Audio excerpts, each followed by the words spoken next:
Fade to Black, bespoke radio for the masses. Today is Tuesday, October 18th. 292 days into the new year, just 74 days left. We are live from a bunker somewhere in downtown Burbank, California. I'd like to welcome everybody listening all around the world, all across the United States. Hither and thither, to and fro, back and forth, up and down, east and west, north and south, far and near. This is Fade to Black for KJCR, the Game Changer Network, and KGRA, the Planets. I'm your oh so humble host, Jimmy Church. What is cracking, everybody? Let's do this. Oh, yeah, I know what you're thinking. I do. I know what you're thinking right now. You're thinking, Peter Levenda, really? For real? Yeah, for reals. Peter Levenda is here. We're going to talk about his new book. Are you ready? The Lovecraft Code. My. I cannot wait. I mean, I just cannot wait. But I have to, and so do you. Tomorrow night, we have Laura Kortner here and Robert Hieronymus. Thursday night, we're going to be taking the night off. Yes, we're going to do a best of replay. We're going to be on the road. We're going to go do a little family vacation. Yeah, we're going to do it. We're going to do it. We're going to take some time off, and we are going to eat and be merry and hang out with the family. It's going to be awesome at a secret location that is not in Los Angeles. Top secret. But you know what? I got a drone, by the way, for my birthday from Jason Martell, and it's got a camera on it. So, maybe if I can figure it out, you know. I mean, I've shot with it. I've messed around, but you know, it's a whole nother thing to actually pull this off. But it's got a camera on it, so maybe we'll shoot some really cool footage from our top secret location and broadcast it. Yeah, I think that's what we should do. All right, let's go. Let's quit goofing off. Follows on Twitter at JChurchRadio. That's what you want to do. Facebook, YouTube, everything is Fade to Black. J Church Radio. You know what to do. Follow, like, subscribe. Go get it done. Somebody passed me on a post today that was on YouTube. Hey, man, you know, you know, Church is such a shill, man. You know, he bans people from his show and brags about it, man. And it's just uncool, man. It's not who he says he is, man. Spent 10 minutes, man, you know, talking about this and that. He won't listen to anybody, and he fires anybody that, you know, it's just uncool. I was like, what? Going on and on about nothing. And I was thinking to myself, aren't you asking to be banned by lying, posting? But I didn't. You know what? I think I will. I'll go back and find out who this doof is and block him. All right. Okay, where am I? I only spent 60 seconds talking about that, not 10 minutes. Email throughout the show tonight, Jimmy@jimmychurchradio.com. Also, please go to the Poll Mole banner on our website and get your voice heard. The numbers are strange still, but if you don't like it, it's probably because you don't do anything ever. So, do something now. Do something with your life. You'll feel better. I promise. Poll Mole banner, JimmyChurchRadio.com. Get it done.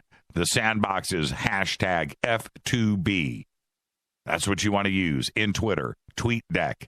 Hashtag F2B is the sandbox. Come and hang out with all of us. It's a great place. You know, some don't like that 140 character limit. Fire Jimmy. Nurse Nancy has to stand in the corner for 5 minutes. 5 minutes. We can't... We ban trolls from the show, says Karen. Fader nuts. Ron J. Who is Ron J? Ron J. Fader Nuts. I think it's Fader Knots, but there you go. All right. Yeah, just come over, jump into it. Hashtag F2B. And for those that don't like that 140 character limit, go over to the Spreaker chat room, go over to KGRA, jump into that chat room, and you can character to your heart's delight. All right. Where am I? Life Change Tea. That's where I am. And I did it. Seriously, right before the show. I did my drops. And I need them tonight after the show. I mean, the moringa, the olive leaf. I mean, it's such an addictive thing. The vitamin C that I'm doing now with the allicin C, the Ali-C.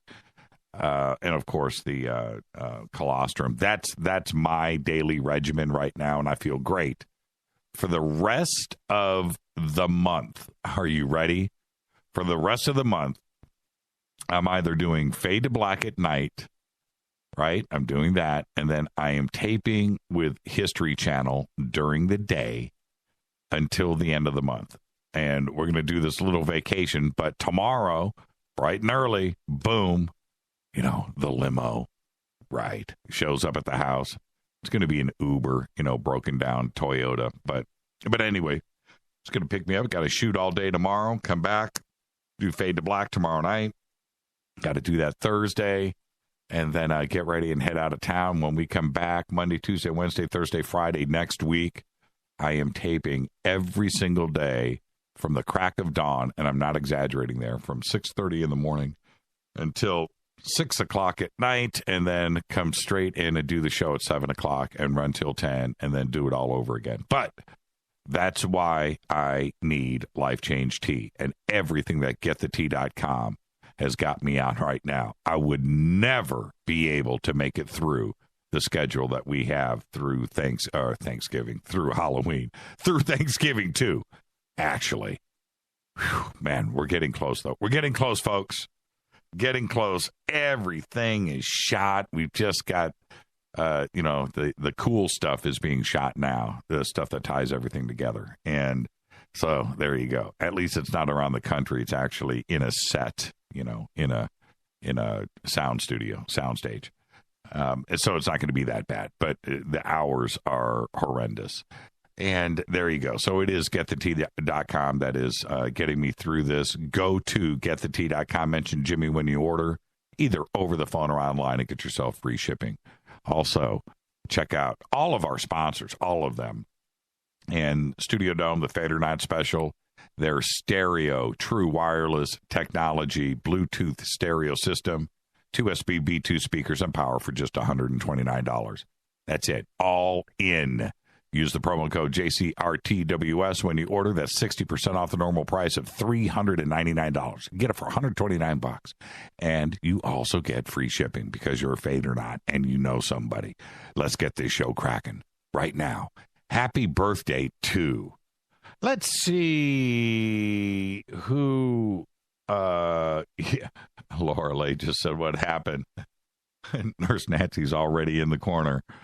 Yeah, she is. Happy birthday to, I want to see who knows everybody that I'm going to say happy birthday to today. Let's see if you can do this. Erin Moran is 56. Who is Erin Moran? You know who she is. She was Joni Cunningham on Happy Days. You remember the spinoff, Joni Loves Chachi? Erin Moran, 56. And check this out. Dawn Wells today is 78. Dawn Wells played Mary Ann on Gilligan's Island. She is 78. And Twitter's on fire. I can't even look at Twitter right now. It is distracting me. I have not seen it click like this at the front of the show in a long time. And also today, happy birthday to guitar god Chuck Berry is 90. Our dead guy's birthday today is Peter Boyle. 1935 to 2006, died at the age of 71. Happy birthday, Peter. He was great, by the way, in Everybody Loves Raymond, right? That was a show that became addictive. I didn't want to like it. I didn't care about it. Raymond and, whatever. The show, the cast, the writing actually was pretty dang good. But Peter Boyle made that show happen. But we loved him as the creature in Young Frankenstein. Happy birthday, Peter Boyle.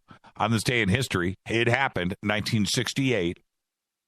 John Lennon and Yoko Ono got arrested for drug possession in the UK. Drug-sniffing dogs found, and check this, 200 grams of hash. 200? What do you need 200 grams of hash for? My goodness gracious. Well, I guess it's for your friends. It's not for you because, a gram of hash will last you a week, right? Right? Just a puff a day, a day. 200 grams of hash, a rolling machine with traces of marijuana. It had the marijuana in it, and a half a gram of morphine. Dude, walking down the street. Well, anyway, however, the couple denied that the drugs belonged to them, which is what you always say. But Lennon pled guilty and got out of it with a 150-pound fine, and got out of it. 150 pounds, 200 grams of hash.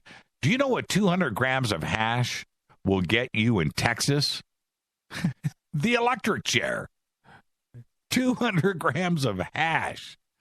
My goodness. That morphine was just there for just in case, right? I guess. Fader fact. Ancient Egyptians were the first to make candy. Real candy. Candy. The ancient Egyptians made them from the marshmallow plant when they combined its sap with nuts and honey. And today, it's a breakfast cereal. All right, tonight, very special guest Peter Levenda is here. We'll talk about his new book, The Lovecraft Code. And this is a departure for Peter, sort of. Because, Peter is going to tell the story and connect the dots, and he has done it here. We're going to go through all of it tonight. All right, he'll be here in a few short minutes. Two astronomers of Quebec's Laval University, Hermano Bora and Eric Trottier, claim to have picked up signals from space. That's right. And they say that they may be derived from an alien civilization. The report has now been submitted at the Cornell University Library on October 10th. The astronomers claim they cannot be generated by molecules or rapid pulsations, but the Fourier transform of spectral lines and signals that are generated by extraterrestrial intelligence, or, ETI. A Fourier transform analysis of 2.5 million spectra in the Sloan Digital Sky Survey was carried out to detect periodic spectral modulations. Signals having the same period were found in only 234 stars, overwhelmingly in the F2 to K1 spectral range. The signals cannot be caused by instrumental or data analysis effects because they are present only in a very small fraction of stars within a narrow spectral range, and because signal-to-noise ratio considerations predict that the signal could mostly be detected in the brightest objects. While this is not the case here, we consider several possibilities, such as rotational transitions of molecules, rapid pulsations, Fourier transform of spectral lines, and signals generated by extraterrestrial intelligence. They cannot be generated by molecules or rapid pulsations. It is highly unlikely that they came from anything else because Fourier lines are much too strong. Now, listen to me really quick. They consider the possibility predicted in a previous published paper that signals are caused by light pulses generated by ET intelligence to make us aware of their existence. So now that this theory is in play and this idea is there, Bora and Trottier analyzed data from stars that were collected during the Sloan Digital Sky Survey. And this number comes up a lot, in 234 cases, they found variations in the spectrum when they observed the star. The astronomers say that the variations very similar to light pulses that have been produced by alien intelligence. Now, this is where you just want to scratch your head. The earlier research Bora predicted in which such light pulses are possible evidence for extraterrestrial signals. He talked about this before, and he went and pursued it. In the paper, some alternative explanations are excluded. Now, and they did this intentionally. Why? I'm not so sure. And in the scientific community, they want all of the evidence presented forward. Here, they decided to exclude any of the patterns and that are preferred that could discredit or discount their theory. They are leaning hard on the extraterrestrial hypothesis. And I'm quoting here, "Our hypothesis must be confirmed by further research. There is a chance, however, unlikely, that the signals have been caused by very strange chemical compositions of a fraction of the galactic halo stars." In a statement, the Breakthrough Listen Project. And also, I need you to open up your mind about what I'm about to disclose. This is a two-parter.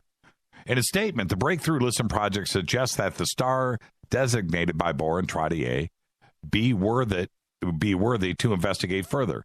It is, according to the people behind the project, however, still too early to link the signals with extraterrestrial civilizations.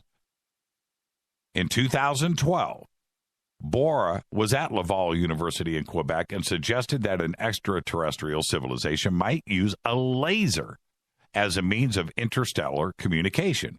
If ET simply flashed a laser towards Earth like a strobe light, we would see periodic bursts of light hidden in the spectrum of their host star. They would be incredibly faint and rapid, but a mathematical analysis could uncover them. Now, the kind of energy needed to generate this signal is not that crazy. In fact, the technology we have on Earth today, like the Helios laser at Lawrence Livermore, that's one example, could generate that kind of signal. Should we want to, reveal ourselves to anyone that may be listening. So, Bora and Trottier combed through those 2.5 million stars recorded by the Sloan Digital Sky Survey. The overwhelming majority of those stars are in the same spectral class as our sun, which supports their hypothesis that the signature must be the result of extraterrestrial intelligent life. And with the data in hand, they think that those 234 distinct civilizations are beaming pulses of the same length, roughly 1.65 picoseconds, towards Earth. It's interesting, and that's why they excluded the other possibilities, man-made, natural. They didn't want to have any of that evidence or suggestions there. They wanted to focus on ET, and that is the reason why. It's a pretty interesting theory and analysis. But now, and this is where it gets even a little bit crazier. Andrew Simeon, the director of the SETI Research Center at the University of California, Berkeley, says that they are going to get involved. Now, we had him on, we had Andrew on the show last year.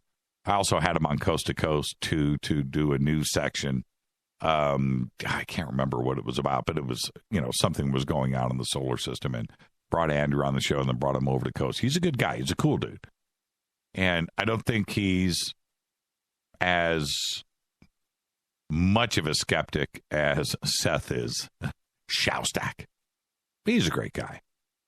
Now, they're going to use their Breakthrough Listen initiative.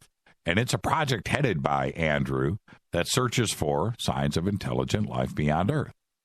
The team plans to observe several stars from Boris sample with a 2.4-meter automated planet finder telescope at the Lick Observatory here in California.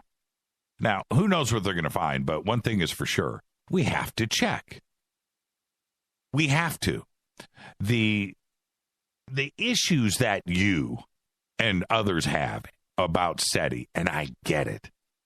Seth Shostak and SETI, it's a waste of money. They're doing it the wrong way. They're looking for the wrong spectrums. They're looking for the wrong, and Seth is not a believer. I get all of that, but I don't agree with any of those positions. And if you have that position, I don't agree with you. Why? We have to look.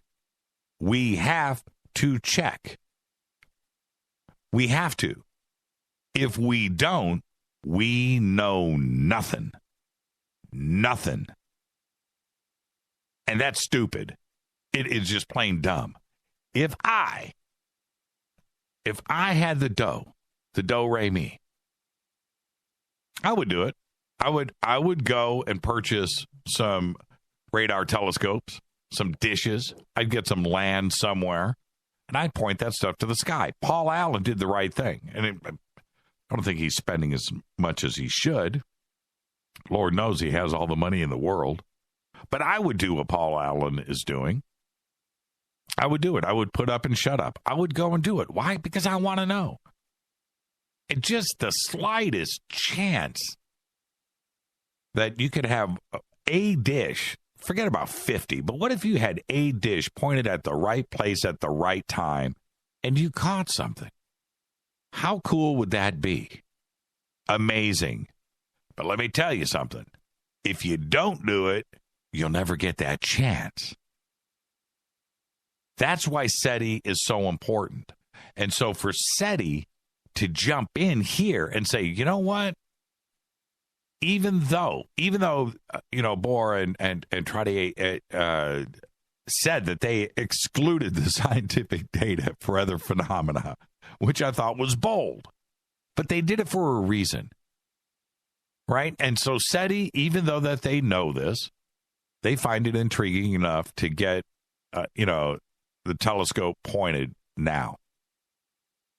And who knows? Who knows what they'll find?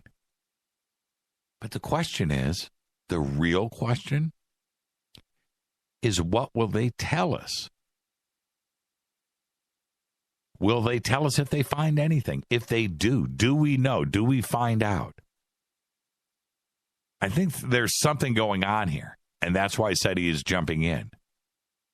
But when they do tell us if they find something or don't, will that be the truth?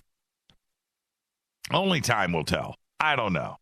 I do find it interesting, though, for SETI to jump in, and you know what you're thinking.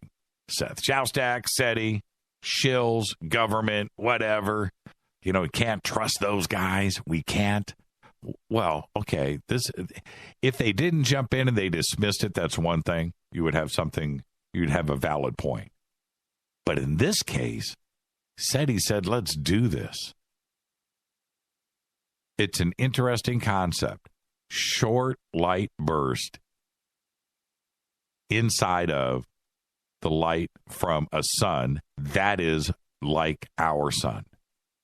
Very interesting. They think they've got it. 234 out of 2.5 million stars. There you go. Love it. All right. Now, this Paul Mole thing, I do want everybody to go and participate. I was a little angry at the end of the show last night. And the reason why I was angry at you at everybody in this country, is that you cannot complain if you don't do something. The pole mole situation last night. This is, well, is it private? Is it this? Is that? I got to give up this. I got to do that. Wait. Stop. Every single one. What's his credentials? What does he do? You know what? Check this out. If pole mole was just nothing but something you just went and signed on to the website and you just clicked on and did the poll and left, what value is that? You would complain about that. Well, it's not this. It's not that. Anybody can do it. You can do it 20 times. You can do it 100 times. You can click. You can do that. Okay, so that's been eliminated. Oh, but now I got to give up my email. Well, what do you think? You can't have it both ways, and you can't complain. Go and get it done.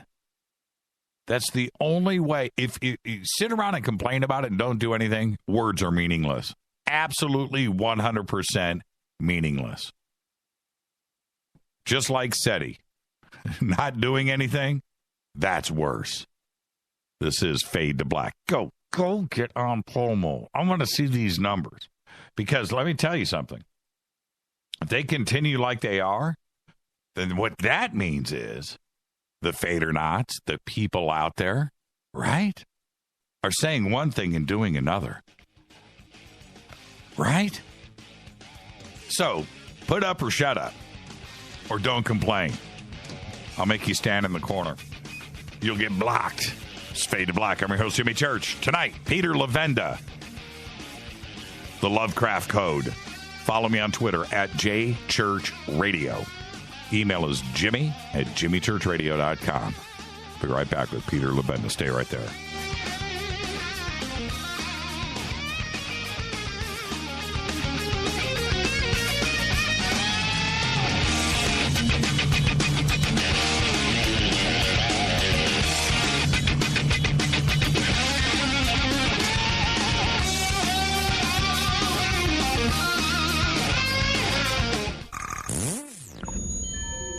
You're listening to Jimmy Church, Fade to Black.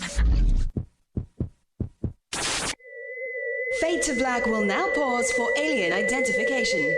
The station that talks the net. KGRA Radio. What's up, revolutionaries? It's me, Jimmy Church. Do you have an IRS or state tax issue?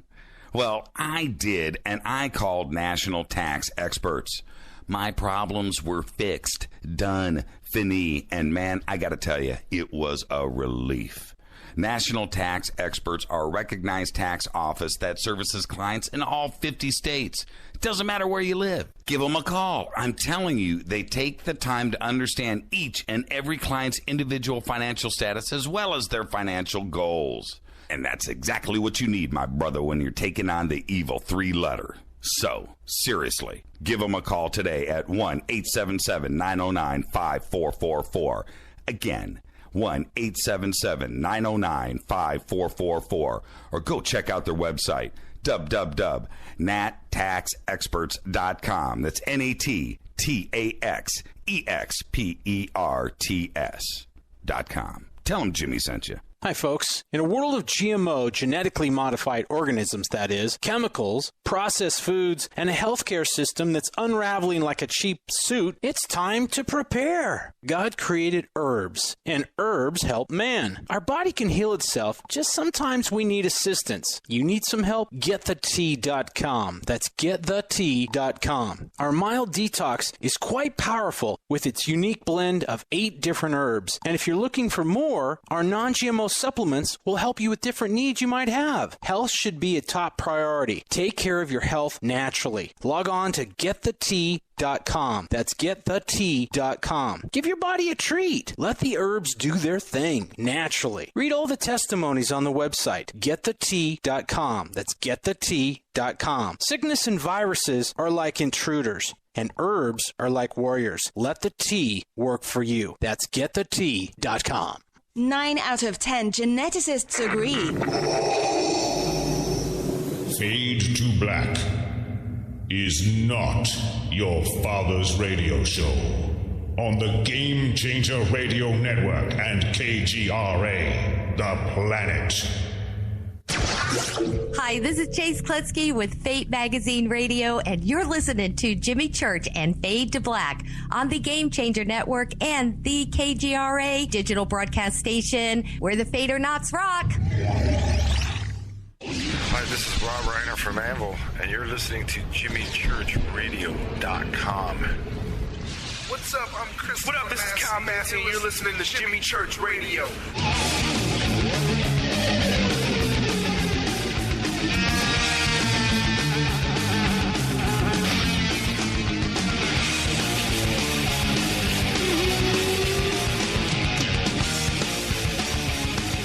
Welcome back. I'm your also humble host, Jimmy Church. This is Fade to Black. Tonight, very special guest back with us, our good friend Peter Levenda. We're going to be talking about his new book, The Lovecraft Code. Tomorrow night, we have Laura Kortner and Robert Hieronymus. Thursday night, we're taking the night off. It's a replay. Deal with it.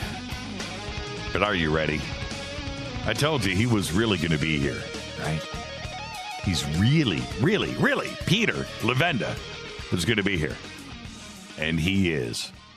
Author and historian Peter Levenda now turns to the novel as the best and perhaps only way to tell a story that has to be told.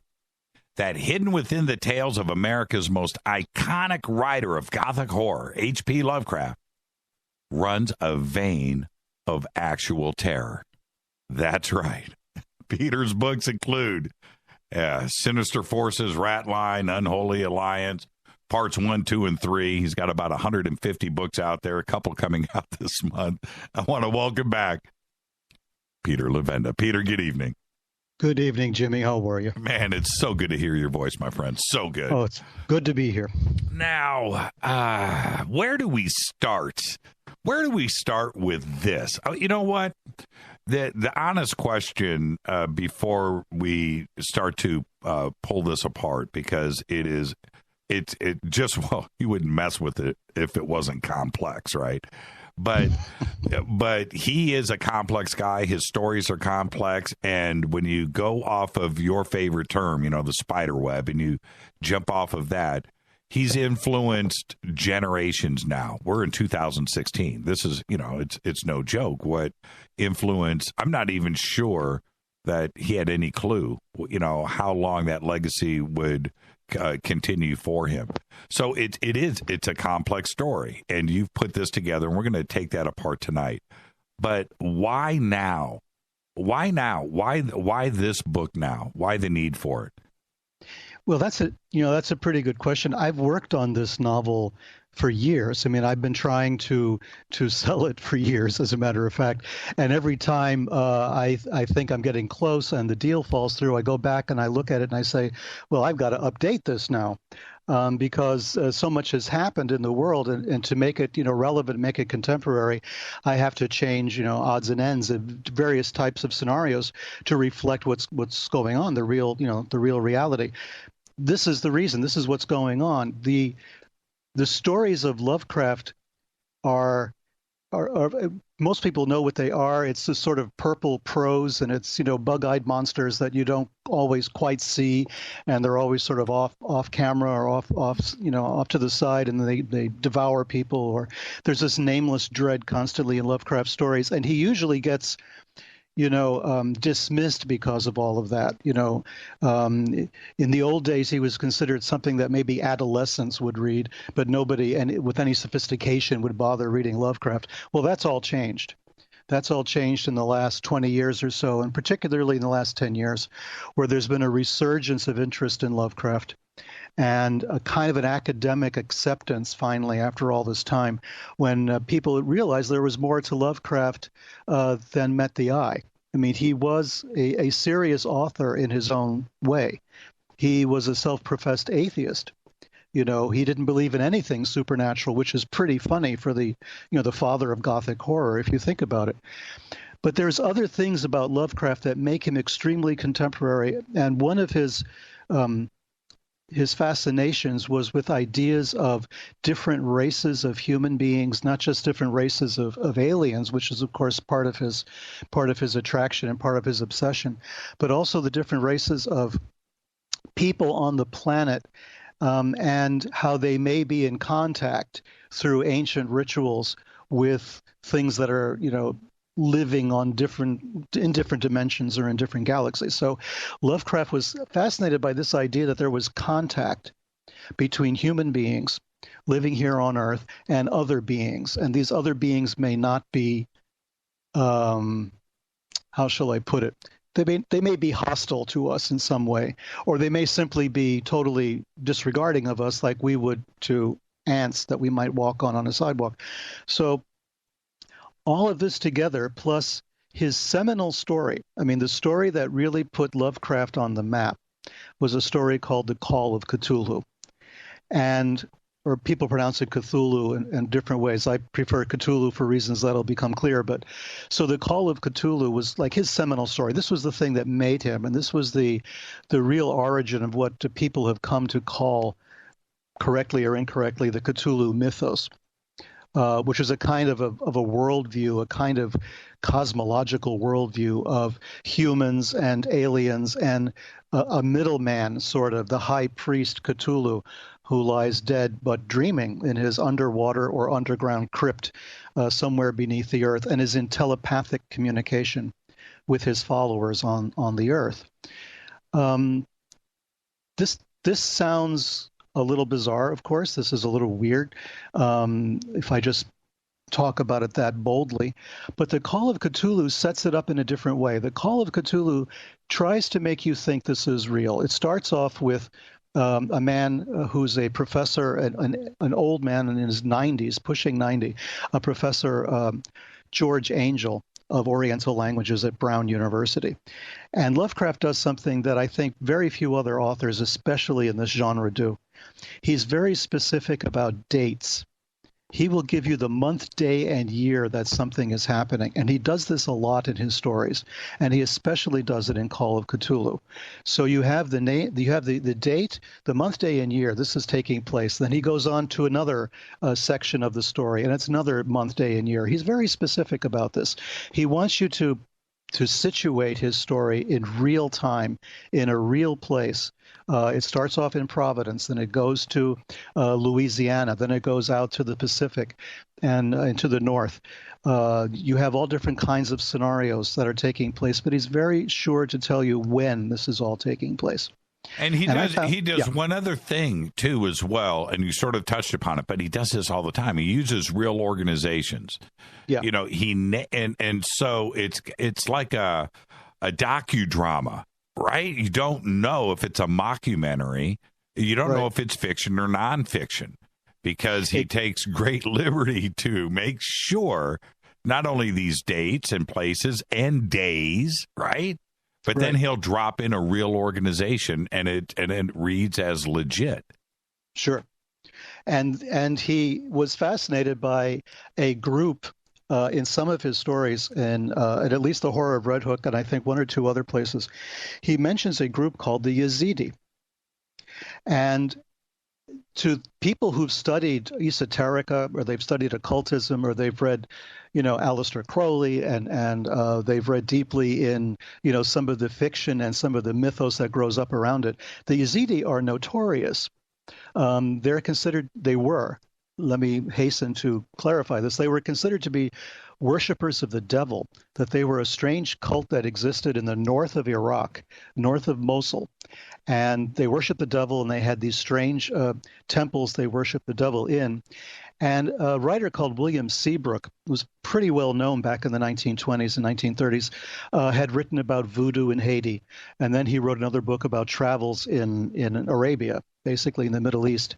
And he spun this tale of the Yazidis, and they're the 7 towers of Satan, which is like their cult centers spread across from the Middle East, or Iraq anyway, across Central Asia into Mongolia, right? And you just dropped Mosul, right? That's now, It's a good thing you didn't release this book 5 years ago, right? Yeah, exactly. Because I would have been considered visionary if I had. Right, prophetic, sure. Prophetic, yeah. But yes, the same Mosul, the audience is listening, that the United States and the Iraqi forces and the Kurds and everybody else is taking back from ISIS right now in Iraq. Yeah, that's kind of weird timing, fortuitous too. I suppose it is, because Mosul is like a central feature of the Lovecraft Code of the novel. Mosul, there's an episode in Mosul that takes place in 2007, which is sort of seminal to the whole novel, and this is a true story. It's based on truth. In February of 2007, there was a massacre of Yazidis by ISIS. It wasn't Islamic State yet. It was 2007, so it was a little bit before Islamic State. It was more of the Iraqi insurgency at this point. After the American invasion and the surge and all of this is taking place, and they're trying to take back Fallujah and Ramadi and all of this. So there's a bunch of Islamic militants in Mosul. They take 23 Yazidis off of a bus. They were coming back from work at a factory, and they machine gun them. They shoot them up against the side of a wall in Mosul. Now, my central character witnesses this. He's embedded with a military operation in Mosul. He witnesses this thing, and the problem is he's a religious studies scholar. He's a professor of religion and Asian languages out of Columbia University, and he's a direct descendant of Gregory Angel from Call of Cthulhu.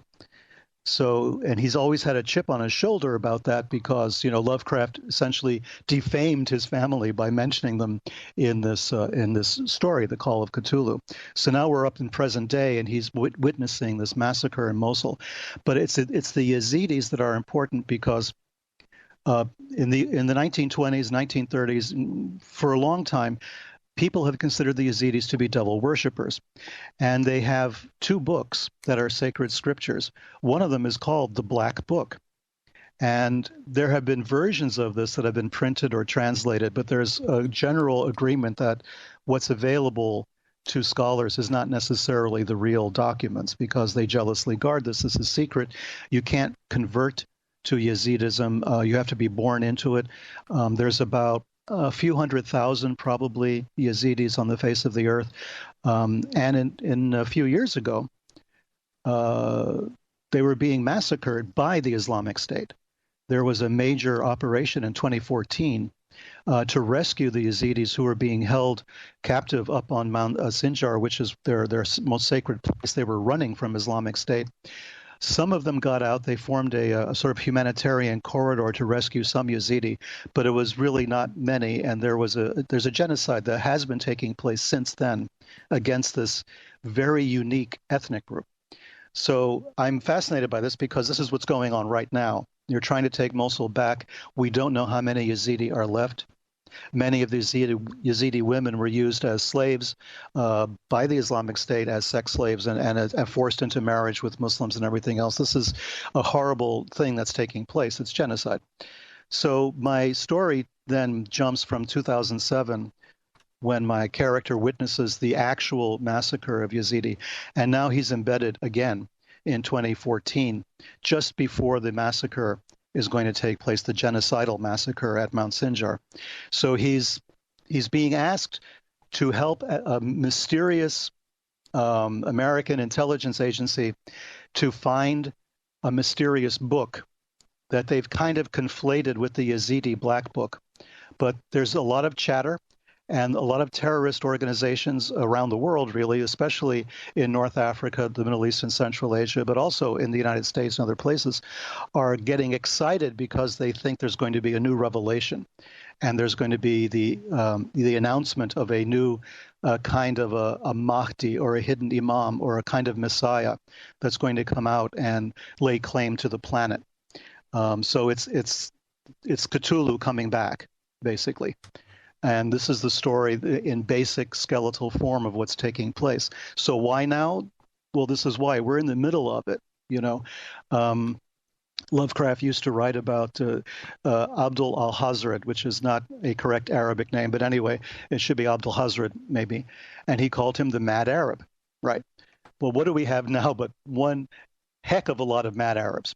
And this is sort of the environment in which all this is taking place. The seething religious, political, tribal, ethnic conflicts, and there's a darker force underneath it that's manipulating it all for some ulterior motive. How far back do the Yazidis go? I know that they go back to Mesopotamia. Yep. So are we talking, 2000 BC, 3000 BC, obviously predating everything else that we would consider modern religion? That old? Is it before Judaism? They claim that it is. Their claim is that they go back to Sumer. They go back to the very ancient, the most ancient civilization. In fact, they have a kind of logo which shows a peacock, which is the symbol of their god, of their god, really, the king, the peacock king, Melek Taus. And there's a lot of cuneiform writing, which is the Sumerian cuneiform script, on their logo. They are actually laying claim to being the most ancient religion, the most ancient people on the planet, going back at least to the time of Sumer. So they claim this. Scholars today are of the opinion that they're probably a mixture of Zoroastrianism, right, which does predate, Christianity certainly, and Judaism. So they feel it might be Zoroastrian. There's Christian elements mixed in. There's Islamic elements mixed in. The Muslims consider them devil worshippers and just basically fair game for genocide. So they've had this problem. They've lived in Iraq peacefully until the time of Saddam Hussein, basically, who tried to exterminate them as well. And then you have, of course, the Islamic State trying to do that and trying to put an end to it completely. So you have Yazidi who have escaped to Syria, and now they're in trouble in Syria. They've escaped to Turkey. There's refugee camps of Yazidi there. There's probably 20, 30,000 in Europe. There's a number of them in the United States as well. We're not quite sure. The numbers are very murky, but they do have a fascinating religion. The serpent is very much part of their iconic designs on the sides of their temples. You see a serpent rising up from the ground. They face different directions for praying. They have different regulations. And the word Satan is, in a sense, sacred, or at least taboo. They're not allowed to pronounce shaitan, which would be the pronunciation of Satan, because they believe the devil, as we know it, Satan as we know it, was the first angel that's going to be admitted back into heaven at the last judgment. And they're also they're monotheistic. That's the first thing. Second, when this is what I know. You're the smart guy. But my research back into the Yazidis is that they had a god, right? They had a god, and this is before Christianity or Judaism, right. And they believed in one god. They believed in a Satan and another angel. And right. Is that why they, how do I say this? They didn't conform with any other religion. They stayed their ground. Is that why not only Islam and the fundamentalists, but Saddam Hussein, they've been chased around forever? Yeah, they're the people that everyone loves to hate in that part of the world. I mean, that's really what it comes down to, because they don't assimilate at all. Right. They have strict rules against it.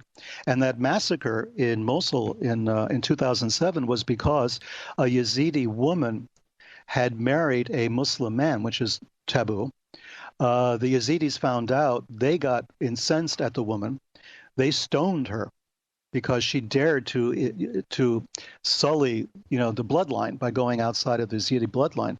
And a video of this somehow wound up on social media. This is the world we live in. And it inflamed the sentiments of the local Muslims in the area. And so they went to take revenge. So you have a situation where you have religious and ethnic, because these people are ethnically Kurds, or at least their language is Kurdish. It's Kurmanji. It's a dialect of Kurdish. So they're kind of associated with the Kurds, who are now attacking Mosul. but they don't share the same religions necessarily as the Kurds. So they're in a twilight zone as far as religion and ethnicity and language and culture and everything else is concerned. But they are fascinating. They have fascinating architecture. It's different, unlike anything else. Right. There are no towers of Satan. That was Seabrook making that up, but it got repeated endlessly though by other authors like Crowley and people like that. So there was this idea that they had towers of Satan where the priest would go in and talk to Satan, and it was like a network stretching across the world. And it was a pretty cool group for Lovecraft to grab onto because they're real. They do exist. Right. And you can turn this, fiction, nonfiction thing into a reality.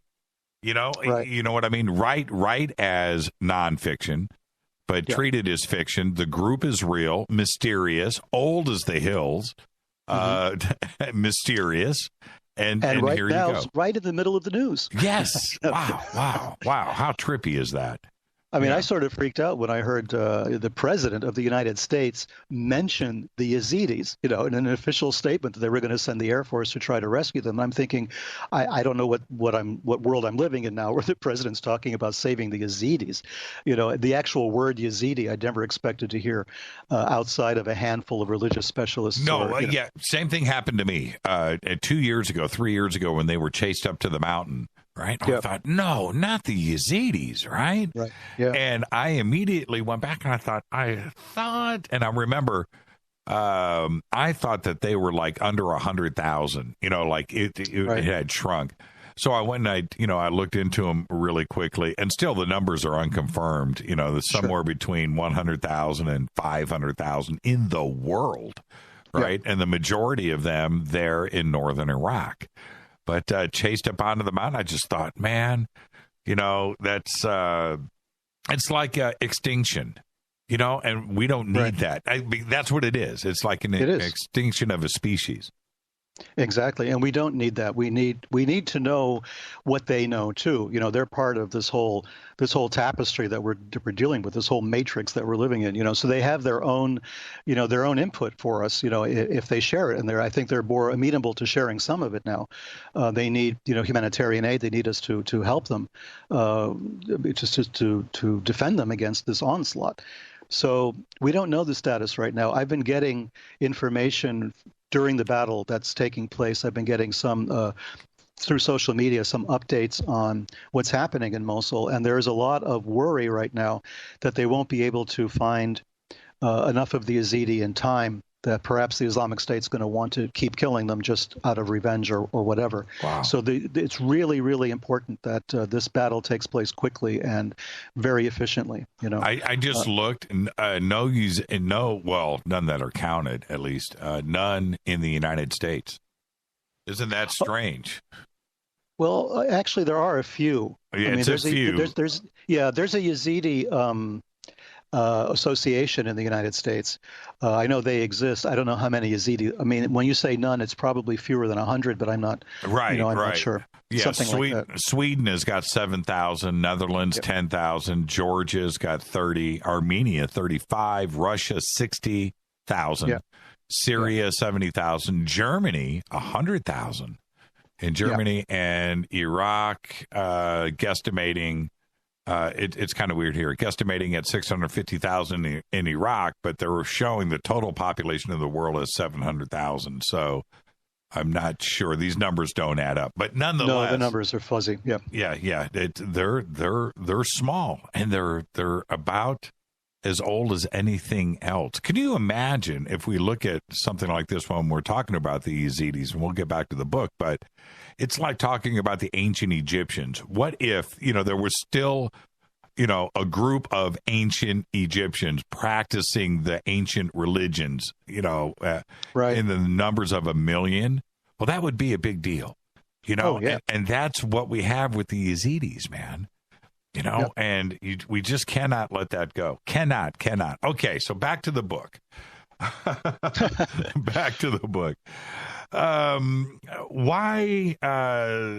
Why do you think Lovecraft has managed to maintain his position? I mean, he's still king of the hill. How has he pulled that off? Cthulhu was, what, 1930, 1920? Yeah, he's situated at 1925 to 1927. He wrote those stories when he was living in New York, actually, in Brooklyn Heights, what he called Red Hook, at that time was called Red Hook. So he was writing those stories at that time.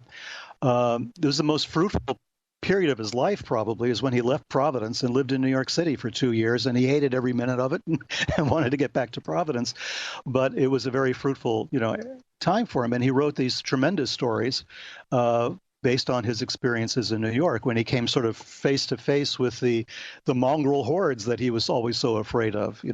He affected the sort of English gentleman sort of attitude towards everything, and he was racist. Let's face it. In the 1920s, by the mid 1930s, he was getting a bit more mellow, and was actually considering voting for Franklin Delano Roosevelt, which was a major concession for somebody like Lovecraft. Right. But prior to that, he had a lot of fear about other groups of people. The Arabs were all over the place in Red Hook in those days, according to Lovecraft, and he shuddered. I mean, their music and the food and everything else just alienated him, entirely. But yeah, he wrote about, Cthulhu at this time, part of it based on dreams that he had, part of it just he's having fun with language, and he's trying to recreate sounds that the human larynx could not actually produce. So Cthulhu was supposed to be the closest he could come to that, to making a sound like that, according to Lovecraft's own correspondence. But the stories, I think, they have legs, and they've lasted as long as they have because he doesn't over describe what's going on. He describes the reaction of people to it. He describes horror, fear, paranoia, loathing, all of these things. But he doesn't go overboard in actually describing the monsters that well. He does a bit. He talks about Cthulhu as being somehow sort of half octopus like with tentacles and, a kind of a humanoid sort of body. But it's just vague enough that your imagination can sort of run riot with it, trying to fit it into, your own ideas. That's exactly what he did. You're 100% correct. He would use one sentence.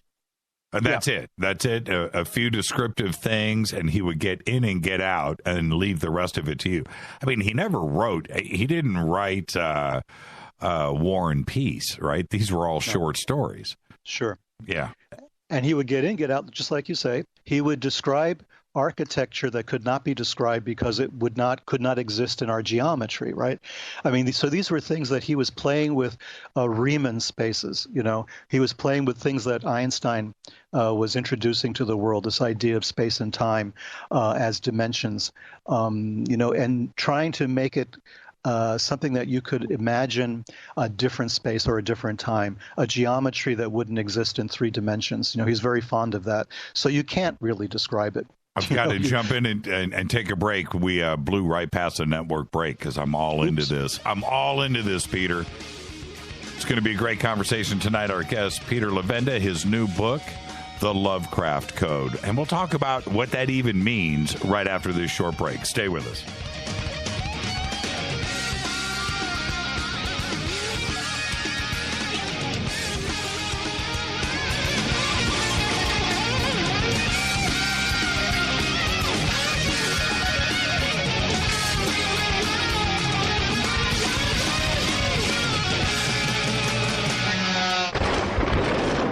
This is Fade to Black with Jimmy Church on the Game Changer Radio Network and KGRA, the Global Radio Alliance. The station that talks the net. KGRA Radio. Hello, you're listening to my main man, Jimmy Church, on jimmychurchradio.com. Hi, this is Ray Hobbs here, repping the planet, and you're listening to my good friend, Jimmy Church, Fade to Black, on the Game Changer Network and the KGRA Digital Broadcast Station. Angioprim can unclog blocked arteries and improve blood flow in all parts of your body. Angioprim is oral chelation. Easy, simple, liquid oral chelation. You take it with juice before breakfast and forget about it. Angioprim works fast, unlike old-fashioned chelation that takes hours. Just log on to angioprim.com. That's Angioprim, ANGIOPRIM, angioprim.com. Angioprim users say they have more energy, more strength, more endurance. Increased circulation and blood flow will make all your body parts work better. Log on to angioprim.com to get more information on how you can get started and start feeling better, having fun, and doing more again. Lots more. Talk to a trained Angioprim consultant. Call Angioprim toll-free at 877-882-7221. That's 877-882-7221. Or log on for complete information. Angioprim.com. That's angioprim.com. Find out how Angioprim can work for you. Get the facts about Angioprim at angioprim.com. This is Toby Kebbell. You're listening to JimmyChurchRadio.com. Don't hurt me, Jimmy. I'm only little. Hey, I'm Adrian Grenier. And this is Ari Gold. We're the Honey Brothers. We're of the Honey Brothers. Hey, I'm Adrian Grenier. And I'm Ari Gold. We're the Honey Brothers. And you're listening to Jimmy Church. The Revolution. What's up, Fadernauts? Studio Dome loves Fade to Black and the F2B audience so much that they have put together the ultimate stereo Bluetooth system. They've done it just for you. Man, check this out. The Studio Dome SBB2 stereo system is here. It's featuring two Studio Boombox 2 SBB2 wireless Bluetooth speakers, packed in its own custom hardshell case. This Studio Dome system features the very latest in stereo Bluetooth technology. The two full-range boomboxes are in true wireless stereo. You've got to hear this. It's amazing. It's just $129 and use the promo code JCRTWS and you'll also get free shipping. It's simple. Just go to jimmychurchradio.com, click on the Studio Dome banner. Go Beckley Teppy. This is Micah Hanks of the Gralien Report, and you're listening to Jimmy Church on Fade to Black, across the globe on the Game Changer Radio Network and the one and only KGRA Radio, The Planet.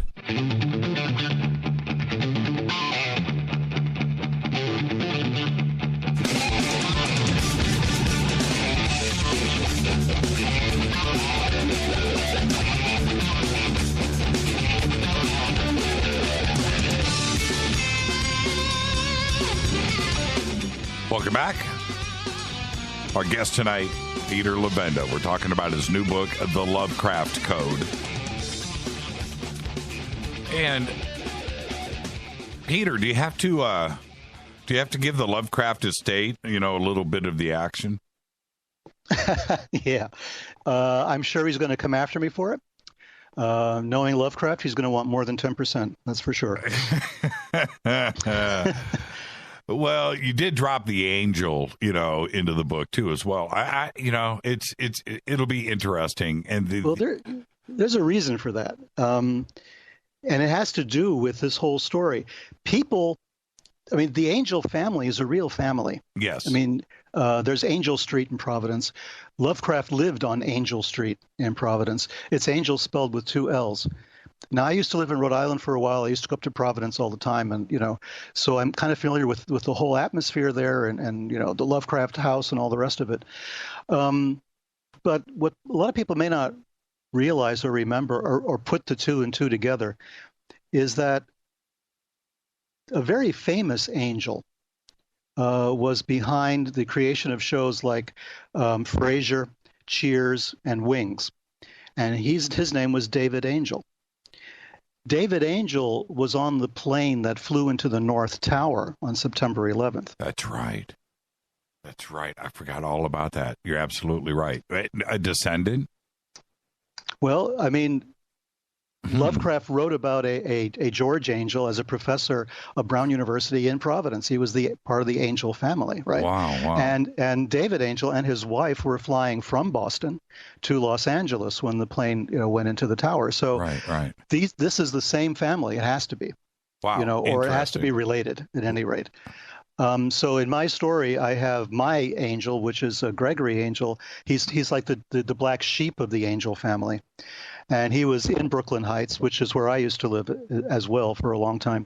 And he could see the Twin Towers, from Brooklyn Heights, right across the East River. And so he witnessed the attack.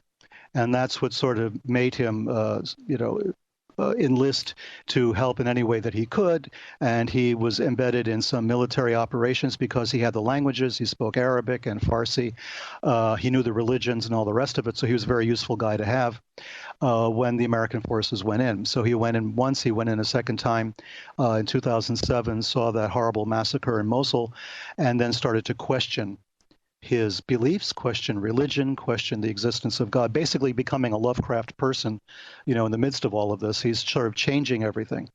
So he saw basically his family members, let's say, in that plane. He didn't realize they were on the plane. He found out later, like we all did. So I'm using that as the connective tissue to all of this. There is some connection there between Lovecraft's angel, David Angel, who was a writer, a producer, showrunner that I admired a great deal, and of course my contemporary creation of Gregory Angel. So I wanted to show there was this continuum going back to the 1920s. Going back to the Cthulhu cult, and religion and archaeology and anthropology, things that in the 1920s were sort of in their adolescence as sciences, and now we have much more sophisticated approaches to all of this. We have our own Professor Gregory Angel, and he's sort of a star academically, and then he suddenly becomes a little weird after witnessing this horror, this bloodshed in Mosul, and he's the guy they tap to go and hunt out what's going on out there, who's doing what to whom. And at the same time in the book, I'm running on two different tracks simultaneously. One track is all present day, and it's a thriller-based scenario, a narrative that's going all the way through Central Asia, all the way into Nepal. I mean, this thing moves very quickly. It goes through a lot of different groups. He learns a lot along the way of what's actually taking place. But the other track is Lovecraft himself. Lovecraft is a character in the novel. And so we're looking at Lovecraft, we're taking the Call of Cthulhu as though it actually happened, as if it reflects something real. And there was a robbery in Lovecraft's apartment in Brooklyn, which is true. There's things that take place in my novel concerning where that's concerned. And with all of this, there's another character that shows up that I found really fascinating, to realize that he and Lovecraft were in the same small town at the same time, the same, again, days, month, and year. And that was a guy called Carl Tanzler. Now, Carl Tanzler is probably unknown to many people, but down in Key West, he's very well known. This is like one of their local heroes, or the local folk figures anyway. Carl Tanzler was a German with a very strange background, kind of mysterious. He shows up in Key West, and he falls in love with a young Cuban woman who's dying of tuberculosis. He tries to revive her. He tries to keep her alive. He fails. She dies, and then he tries to resuscitate her corpse. What? He tries to reanimate this dead woman. And he's doing this at the time that Lovecraft is in Key West visiting. Not visiting him. I was never able to put those two guys together. But Key West, in the 1930s was a small town, Hemingway was just moving in there, buying his house, Right. A lot of famous people were sort of gravitating towards it. But still, it was bizarre. There's Carl Tanzler. He works as a X-ray technician at a hospital, at a military hospital, by the way, in Key West. And he's trying to revive this woman, and he builds a special mausoleum for her, and he's running tubes in and out of her. He's got electricity running in the place. He's hanging out with her, and he's singing her songs and all the rest of it, right? Until eventually he's found out. The family goes berserk. He gets arrested, and all they can get him for is desecrating a corpse, and even then the statute of limitations had run out. So he doesn't actually do any jail time.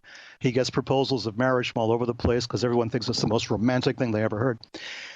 But we know that Lovecraft did write a series of stories on, Herbert West, the Reanimator. right? Yes. He was writing about reanimating corpses, and here's a guy actually trying to reanimate a corpse who had a background with the Rosicrucians. He had a background with German mystical societies. He was a prisoner of war during World War I in Asia. I mean, the guy has a very mysterious, very bizarre background. And he winds up in South Florida, I mean, in Key West. And just as World War II was starting to ramp up, and he's working in a military hospital. So I think the readers can sort of start putting two and two together there and see that there's room for a story. The influence, this is what trips me out. There's a lot about H.P. Lovecraft that trips me out, but he was into ancient history. He was into lost and forbidden knowledge, the mystery schools. He wrote about all of that. But he was into ETs, extraterrestrials, secret cults, reanimation, like you're talking about, civilization. He didn't trust anybody. He didn't trust the media. He didn't know what was real and what wasn't.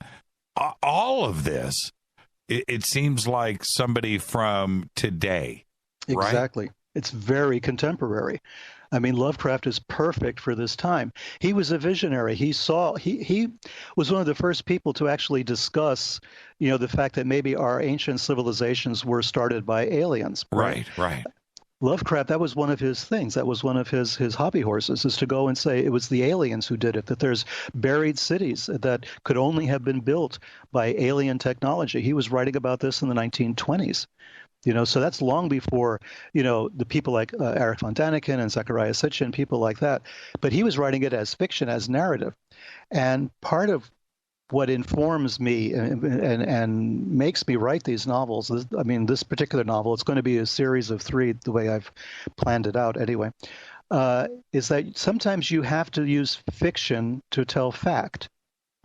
And if you try to tell fact as fact, no one's going to believe you. That's right. If you say it as fiction, you can open up the conversation. You can show a narrative. You can show the possibilities, just like Arthur C. Clarke did as a science fiction author. He invented things, in his stories that we use today, like the geosynchronous satellite and stuff of that nature. Sometimes you need that kind of visionary approach, and Lovecraft had that in spades. He loved astronomy. He wanted to become an astronomer. But he grew up in a household that was just insane. His mother was insane. His mother would have, weird hysterical fits. She'd run around, the house screaming about things that, that were there that no one else could see except her, which had to have an effect on Lovecraft, right? She's running around screaming at, invisible beings. His father died from syphilis, probably, but he went insane and died in a hospital. And his mother was insane, and eventually she died in a hospital of a botched surgery, but she was insane till the end. So Lovecraft is growing up with insanity on the one hand, and yet this, insistence on science and even atheism on the other hand, right? So he's trying to walk a tightrope between these two things. And his outlet are his stories.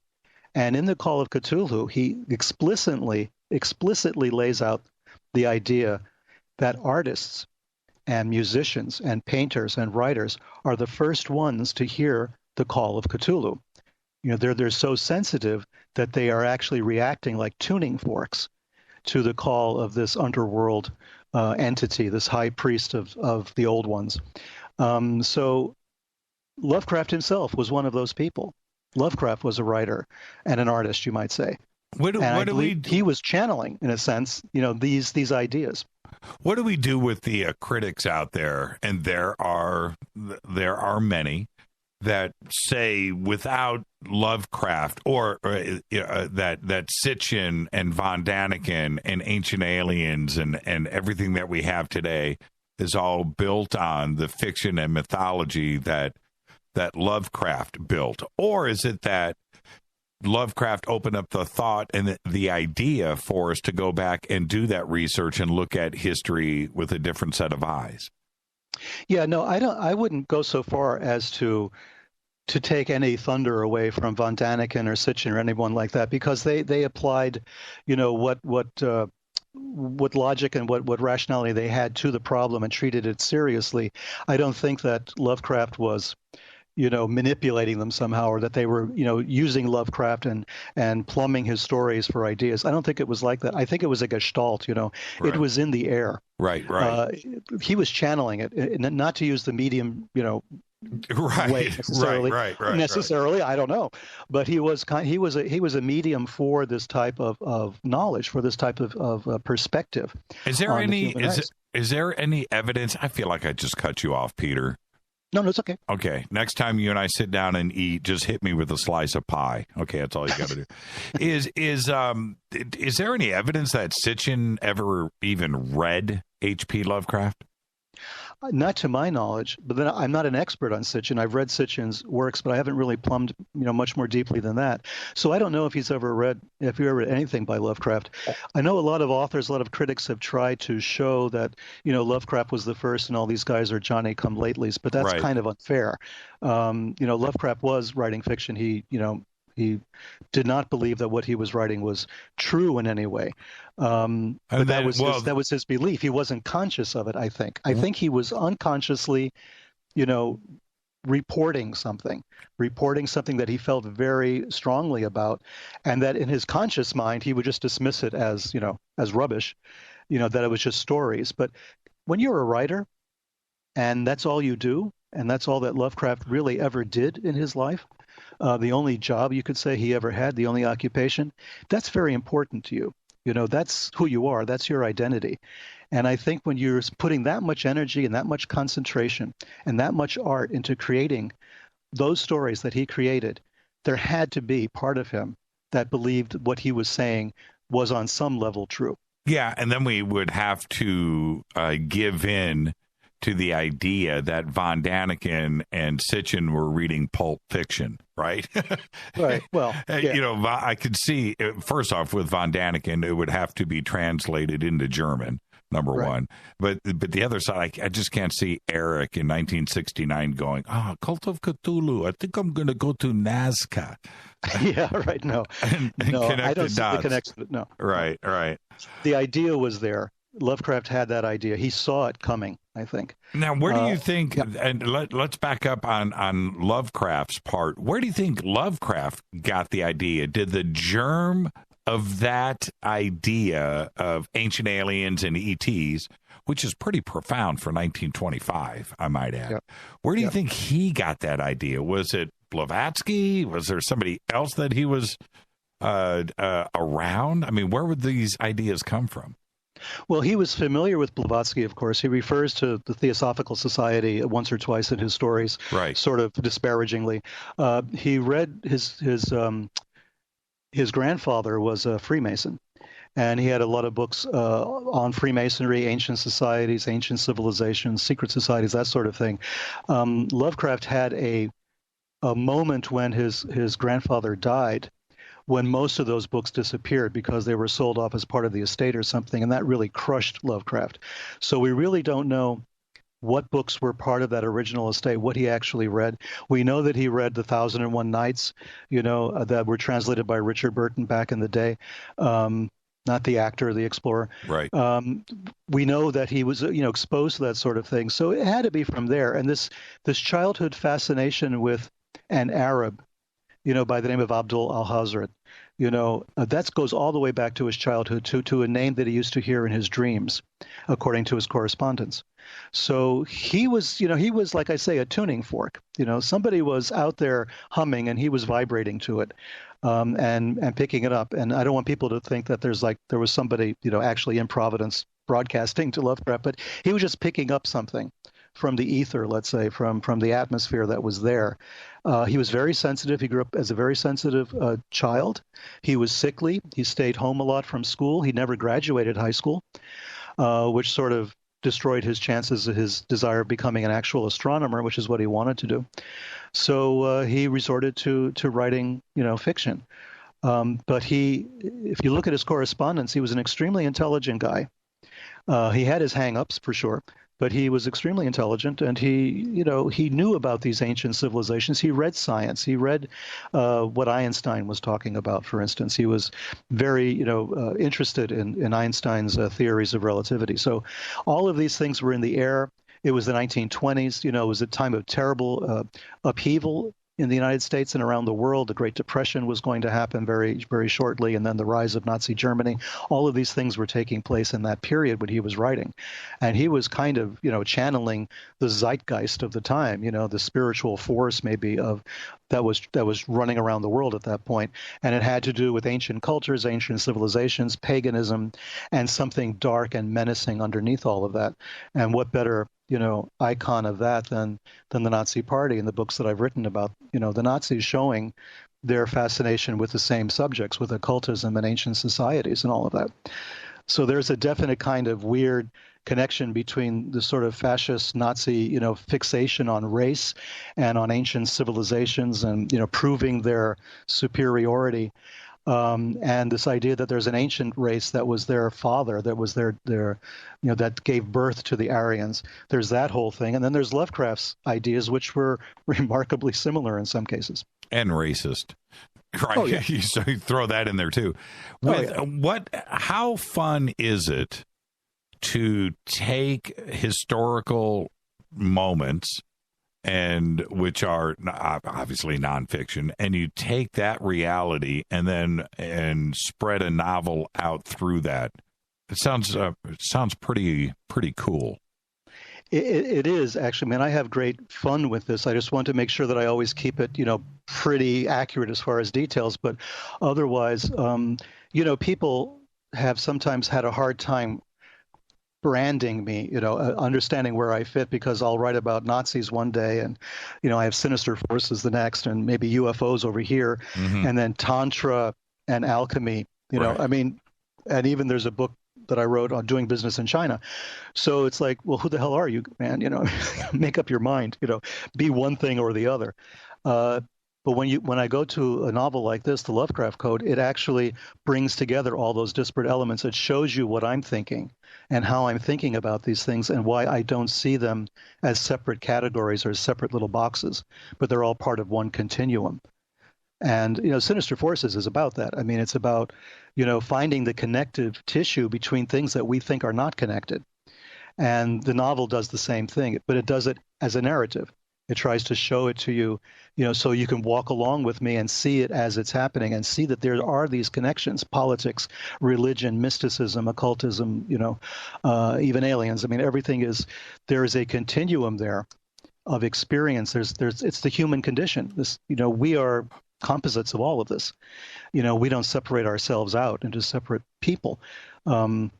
Well, except maybe some of us do, but for the most part, we don't. And that's that's what the novel represents. It tries to show you why, as someone who's written all this nonfiction, enormous amounts of nonfiction with all the footnotes and bibliographies and all the rest of it, right, that I would go and do a novel. When the truth is, I was writing novels first. I began writing novels when I was in my early 20s. They just never got published. I have stacks of them. Right. And this has been in the works for a long time. When did you come up with the idea? Oh, man, I would say almost 10 years ago. Right. So it's at least been about 10 years that I've been working on this story. And the Da Vinci Code, obviously, there's you can't have code in the title of your book without getting that comparison. Da Vinci Code came out in the mid-2000s. Right. Now, are there going to be comparisons with this book and its writing style back to the Da Vinci Code, or is it just code and that's the only connection? Well, there's two things. One, Christopher Farnsworth, who's an author of vampire novels that are also set in like present day and political connections with the White House and everything else, he said it's like a more intelligent Da Vinci Code. That was his reaction. There you go. Yeah, I am personally not a big fan of Dan Brown for a number of reasons, and I think the Da Vinci Code itself is probably the main reason, because I've done all that research for years on the Holy Grail and the Templars and all of that. Right. And I saw this kind of Dan Brown sort of phoning it in where I was concerned, but I'm alone in that point of view anyway. But the real reason that the title was not originally the Lovecraft Code; it was the Lovecraft Codex. Because there's a thing in the novel called a codex, which is a bunch of papers, a bunch of information pulled together that is being used by this old spy. There's a spy who's been around since Korea, and he should have retired long ago, but he has this one final mission. He noticed all of the connective tissue that we mentioned, and he noticed there's something really dark and deep going on, and he has this manuscript that he keeps, which is totally offline and off grid. He doesn't want anyone to have any access to it. He locks it away in a safe, and it's called the Lovecraft Codex, and it shows Lovecraft's chronology, for instance, and all the other things that are going on and connected with it throughout the last century. So he keeps that together because that's his tabula rasa, that's his Rosetta Stone to what's going on in the world. So it was originally titled the Lovecraft Codex, and everybody thought Codex is kind of a fussy word, and people won't know what that means. Right. Take off the X, so it was the Lovecraft Code. That's how it became the Lovecraft Code. I had to, bite the bullet and say, okay, we'll do it that way. Well, what Dan Brown did, and I'm going to spend a whole 30 seconds on this before we go to the break. I'm not going to waste breath on it, but what he did do, that was a fascinating time for the world and for me to go and jump in on all of these subjects that I was interested in were all in the book, right? And I just thought, sure. René Le Chateau, really? Right. And so that was fun. And then it was all of the offshoots that came off of the Da Vinci Code, the other books, analyzing the Da Vinci Code, whatever, I'm paraphrasing, and going in and doubling up on the research and going in, and suddenly there was so much more information out there available on the net about René Le Chateau or the Vatican. There was just a wealth of stuff out there. So that's why I do appreciate Dan. The book itself, it was part 4 of 3 other books that were written, many years, prior, and that felt a little bit bad. But you know what? I'm a big fan of his money. He did pretty well on that part. But when you go back and you look at things like Holy Blood, Holy Grail, and you just go, you know what, dude. Oh well. But I guess he won those lawsuits. So there you go. He did. So let's take a break right here.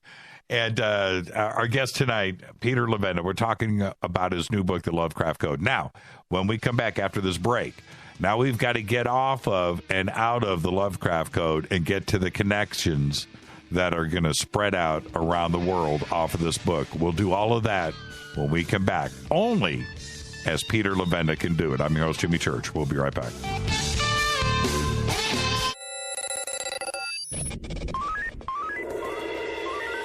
Way out here, we listen to Jimmy Church. You're listening to Fade to Black.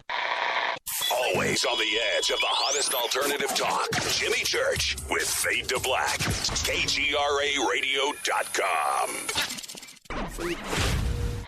¿Qué tal, mis amigos? Yo soy Mario Carson, el tiburón, y los invito para que escuchen a mi buen amigo Jimmy Church Radio. ¡Claro que sí!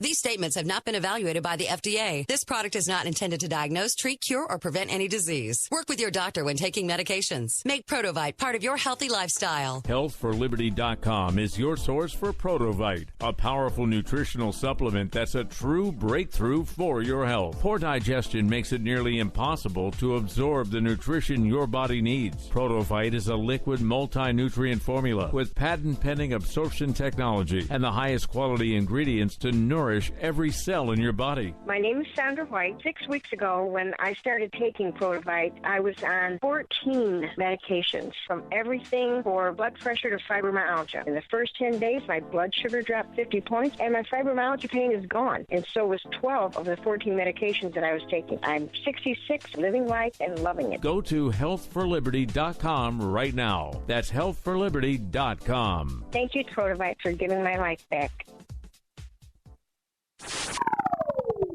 You are listening to Fade to Black with Jimmy Church on the Game Changer Network. Oi, oi, I'm Reese Evans. You're listening to Jimmy Church. This is Revolution. The revolution will not be televised. The revolution is on radio.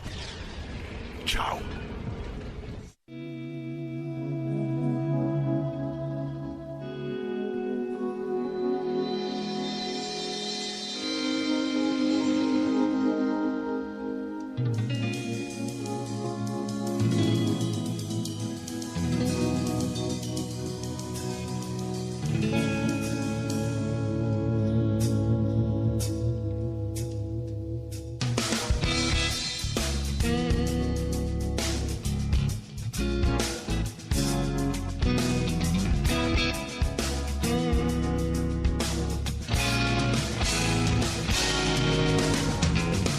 Welcome back, Fade to Black. Our guest tonight, Peter Levenda. That's right. I told you he'd be here. He really is. I'm your host, Jimmy Church.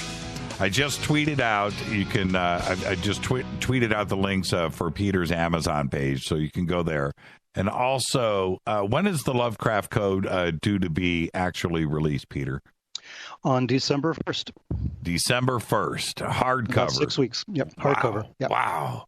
And I get one, right? Yes, you do, Jimmy.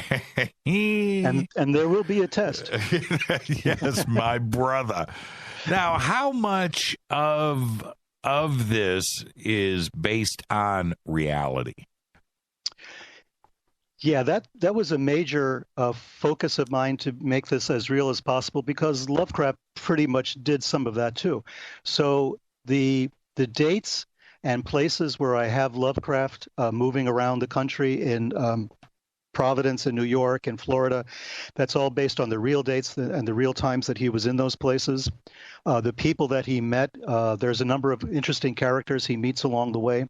Those are all genuine people. They're real. And of course, Carl Tanzler in Key West, that psychotic German guy reanimating the corpse, he was real. All of that's real on that end. And then on the other end, the modern day, the contemporary stuff, it's pretty much real as far as the different religious groups and cults and sects that you find in the Middle East and Central Asia are concerned. I make it a point to go to the ones that people really don't know actually exist, which are the people who live in Nuristan in Afghanistan, a place that used to be called Kafiristan. Yes, from the old. That's remember right. Kafiristan, the man who would be king. And, right. That. Okay, I talk you through those people, contemporary. I mean, how they are today. And then across the border into the Kalasha people of Pakistan. These are pagans. Both the Kafiris and the Kalasha, the Kalashas are all pagans. They have pagan rituals and everything else. And it's odd, in Pakistan, they're not bothered by anyone. They're allowed to do their thing without being molested by, tribal leaders or Islamic radical groups or anything else. So you have the Kafiris who are nominally Muslim now, but the Muslims don't trust them and they believe they're still pagan. You have the Kalashas, and then you have a number of other groups. I go through Iran, through the Zoroastrians, the Towers of Silence, outside of Yezd in the center of Iran. There's a lot of scenes that take place in Iraq, south of Baghdad, near the ancient city of Kutha, which was to the Babylonians the gateway to the underworld. So there's a set piece, there's a scene there in Kutha, and that's a real place, and it's described the way it really is. And a refugee camp on the Turkish-Syrian border as well, where we first meet the Yazidis, where at least Gregory Angel first meets the Yazidis and talks to them and finds out that, there's this book that they have to find and they have to crisscross. He starts jumping from country to country with, JSOC people and SOAR people. I mean, some of our military specialists, secret forces, secret service people, special forces, and they're helping him, to a certain extent here and there until he finally winds up in Nepal. Now, all the places I mentioned, all of the religious terminology, all of the foreign terminology is all genuine. I didn't make up any words. I didn't make up any groups. That's all genuine stuff. So it's, it's a thriller, but as you're going through it, you're going to inadvertently start learning a lot about that part of the world. And you realize that the Middle East and Central Asia is not monolithic. It's not just one bunch of people. They're all Arabs and they're all Muslims. That's far from it. Right. There's so many different groups in Iraq, for instance, so many different ones, not just Shia and Sunni. There's the Assyrian Christians. There's the Mandaeans. There's people who believe that John the Baptist was the real Messiah and not Jesus. They're still out there. You have the Yazidis who are out there. You have different Kurdish groups. You have on and on and on. And Iran, too. Iran still has Zoroastrians, the oldest religion in the world right now. Right. The oldest continuous religion. So they're still there. And there's a lot of different pagan cults and groups that are kind of Sufi mixed in with paganism in Iran also. So these groups, the purpose of stitching them all together is because they're all trying to stop what's going to happen, this horrible thing that's about to take place. And so we have our hero running through all of this, trying to put a stop to it, while at the same time he's not quite believing it's really happening. So it's an education for him as he goes along. So all of that's true. And the description of, weapons where they show up, or description of helicopters and stuff, that's all based on fact. Are you afraid of those out there that are going to think that the novel is true? Dan Brown certainly went through it, and he had a lot of explaining to do after the fact, too, as well. That there's a hidden message here, that there's something here, and suddenly there's tour groups going out chasing, your book, scene to scene. Are you worried about that? They're not going to be doing that just yet. Well, they can't there's until... the Islamic State. Yes. There's the Iranian Revolutionary Guard. There's a few issues that they may have in trying to do this. So I'm not afraid of that particular aspect right away. But actually coming up and saying, is all this true? Like I say, it's someone asked me on Facebook, is this, truth buried within fiction? And I said it might be fiction buried within truth. I mean, there are different levels to the story. Now, that's evasive right there. Okay, now you're implying something. Well, I'm trying to get to it. It's right. I don't want to be vague. I'm trying to explain something that's hard to explain, because this has to do with the other project that I'm working on too. Right. So there's a problem in explaining certain realities. In the novel, we have a lot of truth. We have the Yazidis, for instance. That's very true. That's as true as you can be. You have all of that going on. And you have like this fictional narrative that there's something darker underneath, that they all have to stop, or they have to contribute in some way to putting an end to this. And that looks fictional, as part of the narrative. But then there's a truth below that. And I think that there is. I mean, Sinister Forces is about that. Sinister Forces is hinting at the existence of something which is dark, which is maybe part of our nature, maybe part of the nature of the planet we're living on. Who knows how to describe it? But there's something there that's percolating through all of this. Right. We know that the kind of savagery that we've become used to seeing, the kind of brutality, that's not us. That's not human beings. That's not who we really are. And yet somehow we manage to have to live with this all the time, and to deal with it, and to suffer because of it. There's enough crap in the world from, diseases and, natural calamities. We don't need, terrorist organizations and revolutionary movements and all the rest of it, causing all sorts of additional stuff. But it does happen. So why does it happen? According to Lovecraft, it was because of Cthulhu. It was because of some ancient alien force that was here, left behind on the planet, that's now calling out to its brothers and sisters on distant galaxies and trying to open the gate so they can all come back in and reclaim the planet. Make the planet great again. Right. So right. we have this thing going on, and Lovecraft kind of, brought that up and made this a possibility. So maybe that is as good as any way of trying to describe some of what's going on. Not to take agency away from us, not to say that we're not responsible for the stuff that we do. Of course we are. But what is that impulse? What is that instinct that enables us to create so much savagery and brutality, right? To slaughter our fellow human beings. How does that happen? How do we get hypnotized, into this state where we can do the things that, for instance, Islamic State is very proud of, and they videotape it, right? Right. How do we get to that point? Right. Does that just normal? If it is, we're all doomed anyway. But I think it's not normal, and I think that we can fight against it. And I think that that's really at the heart of the stories that I'm writing with the Lovecraft Code and the two novels I plan to follow it. Yeah, it's so hard for a lot of us to wrap our head around somebody that says, well, Johnny was such a nice boy. I used to give him donuts when he was a kid. I can't believe 6 months ago he went to, Syria, and now he's chopping heads off in these videos. Sure. It's just like, wait, that's such a great point. Right there. It is, yeah. How is it just, can we flip that switch really that quickly? What turns us into the kid next door that's going to Catholic school that switches to Islamic fundamentalism in a few short months because of a computer, online promotional videos, and the next thing you know, he's winging it over to Syria and burning men in cages. Yeah. Right? It just doesn't make sense. But it happens, and it does. Yes, it happens in darkness. It happens in dreams. It happens in the illusion of the LED screen, the computer screen that you're staring at. It happens in this strange psychological state that's created. We're creating a new nervous system, aren't we? Many scientists are saying that now, with our technology and with convergence and all the rest of it. We're extending our nervous system in ways that have never been before, and we're creating this dream space where these things are possible, where you can be hypnotized in a sense.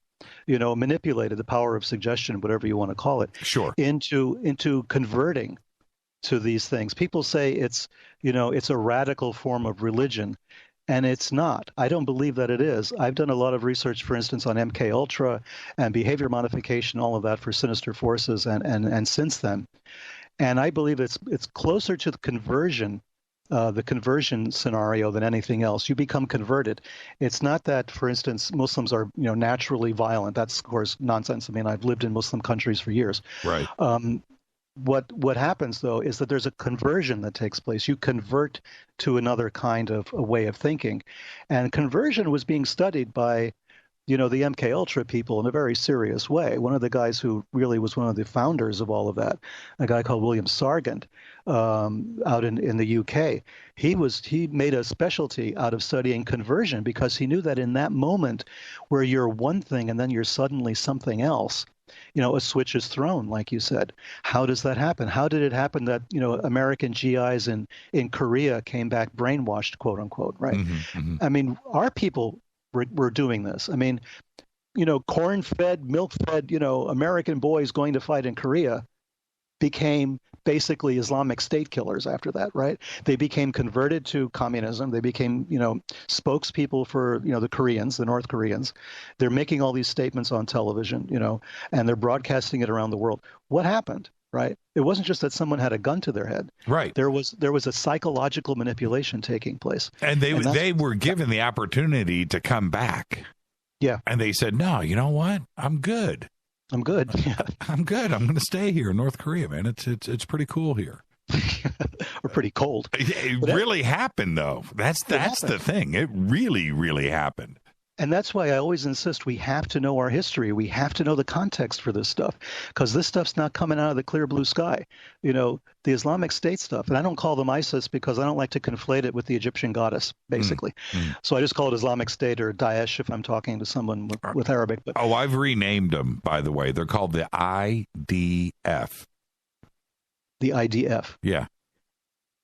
The Islamic Doofus Forces. That's what I'm calling them now. And you got me a little nervous there because IDF is also the Israeli Defense Force. That's I right. thought you were making an anti-Semitic kind of right. Okay. No, we'd never do it. We'd never do it. Yeah, the Islamic Doofus. Oh, no, IDS. That's what I named them. The Islamic Doofus State. That's what it is. IDS. The okay. IDS. IDF, right? So, but I had said it's interesting that you pointed out like that it's not religious, because that's what I had said last year and the year before.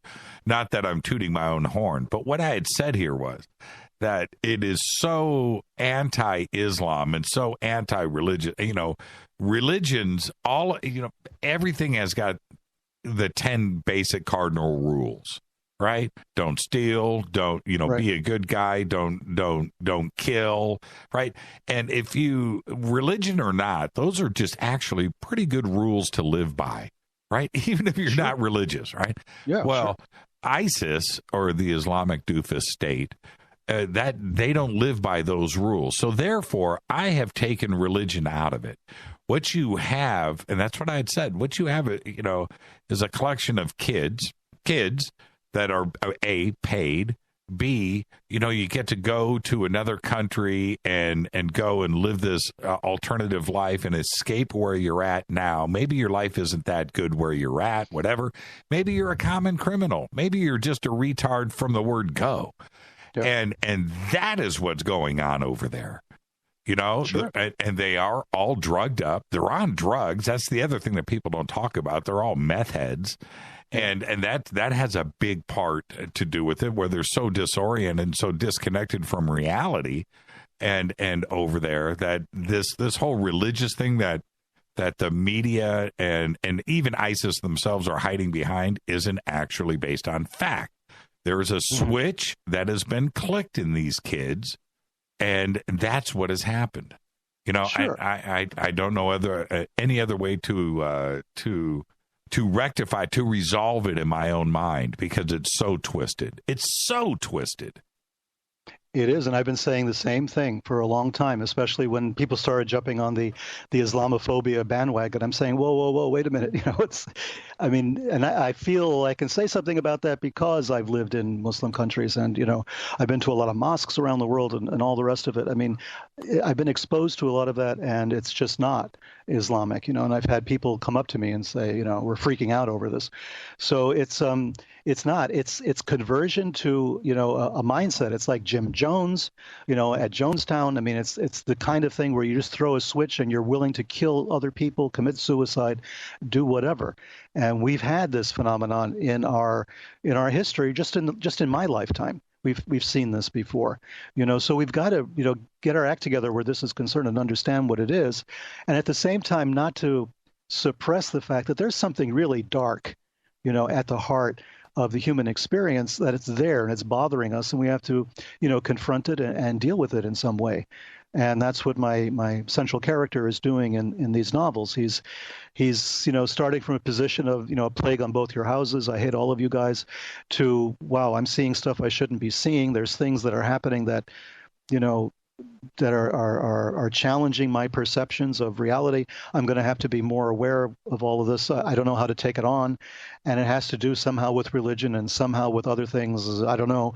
And so he goes through this growth period during the novel where he's trying to get it all on board, even as he's being exposed to all this weird stuff, fanaticism on the one hand and savagery on the one hand, and then the really cool sort of religious discussions on the other, and he's trying to put all that together. And then there's the whole Cthulhu thing happening here, in the midst of all of this. And the Cthulhu thing is the supernatural element that I believe does exist in the world, and something that we do have to come to terms with. The supernatural is a fact, it's something that's there. We don't know what it is. We don't know how to pigeonhole it. We don't know how to describe it scientifically. But for the most part, we've all had experiences that bother us, that we know are not normal. We know they're not part of everyday life. We don't know, we don't know where to put it.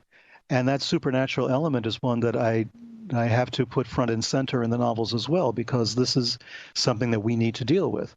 There is a supernatural element. And well, let me jump in. See, there's your other problem. Your other problem is your Peter Levenda.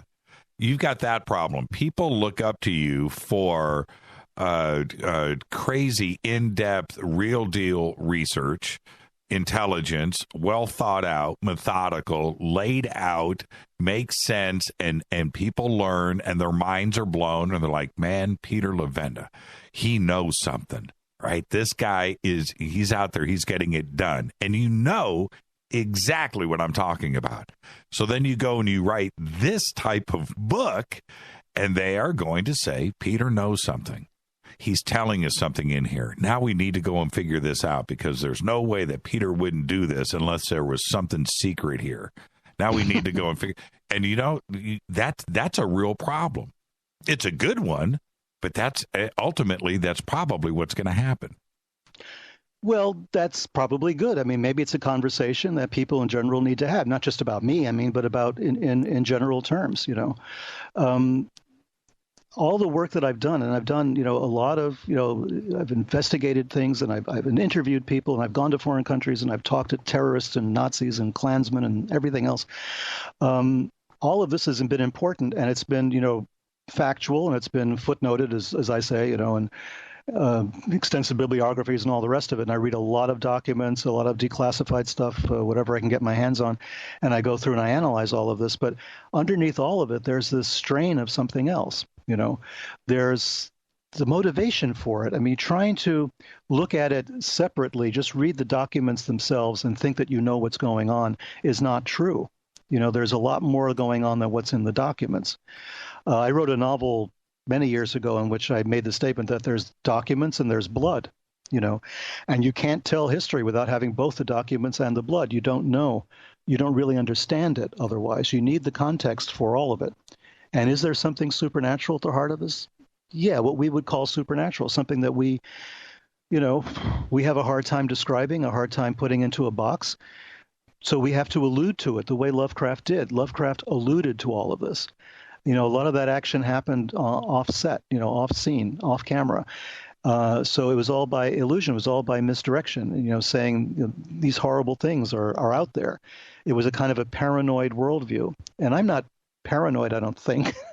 But, well, it depends. You've earned the right to be paranoid, for sure. Yeah, okay. Somebody you got to check out your Twitter feed. Barrett just did this meme. It says, Peter Levenda for president. Make the planet great again.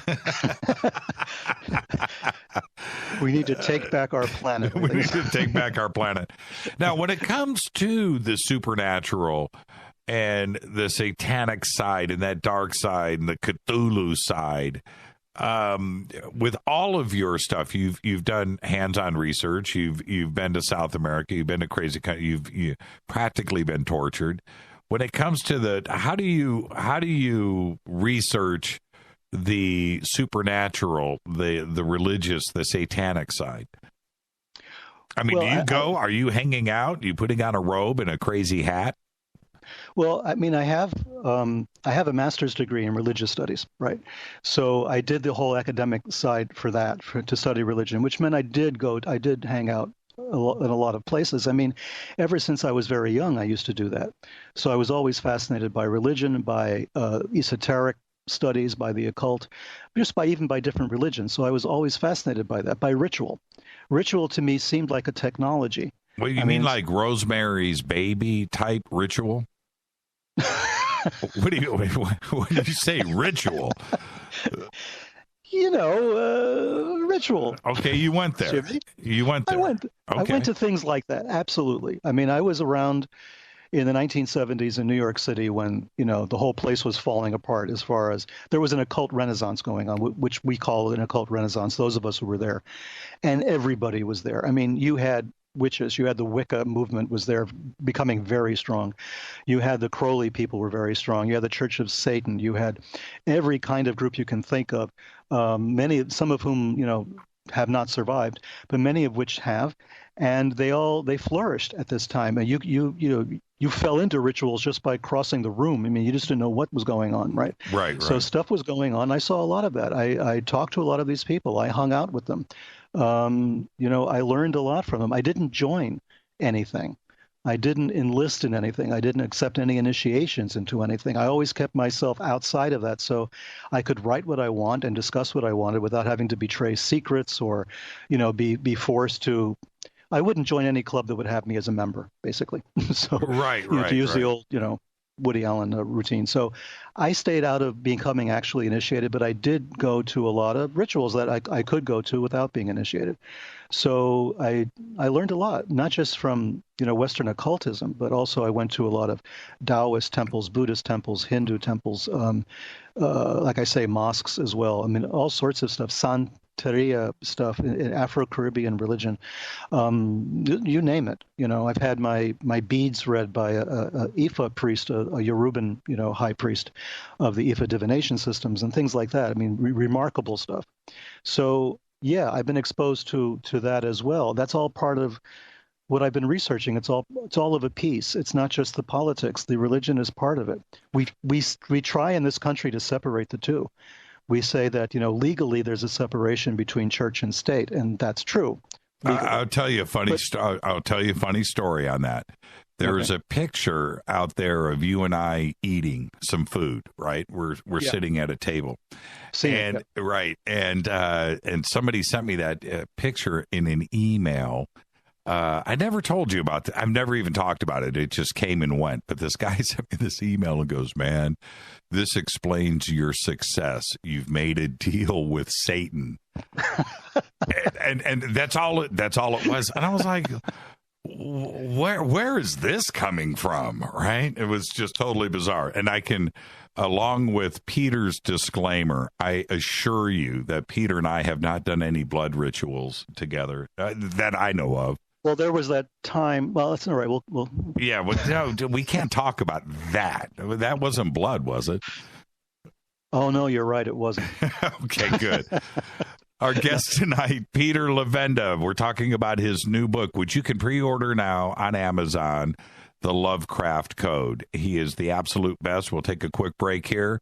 When we come back, Peter, what I do want to do is, with the current events now that is going on in the Middle East, which you know all too well, with Lovecraft and with this book, how you've tied all of that together. And let's do that when we come back. I find it totally fascinating, and the timing, my friend, couldn't be better. You almost could pull the book back and get another chapter in about what's going in Mosul right now. Yep. Yeah, it's just a thought. We'll be right back.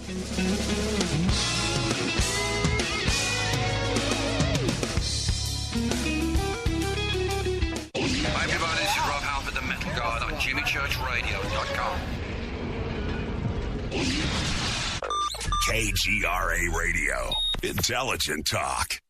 So, you love talk radio? Then you'll love TalkStreamLive.com. TalkStream Live is always on, 24/7, with the best streaming talk shows. Find your favorite talkers and discover some new ones. It's free, readily available online or on the smartphone or tablet. Finding your favorite talk shows all in one place has gotten a whole lot easier. Just go to TalkStreamLive.com. Be sure to download the free apps from Google Play or the iTunes App Store.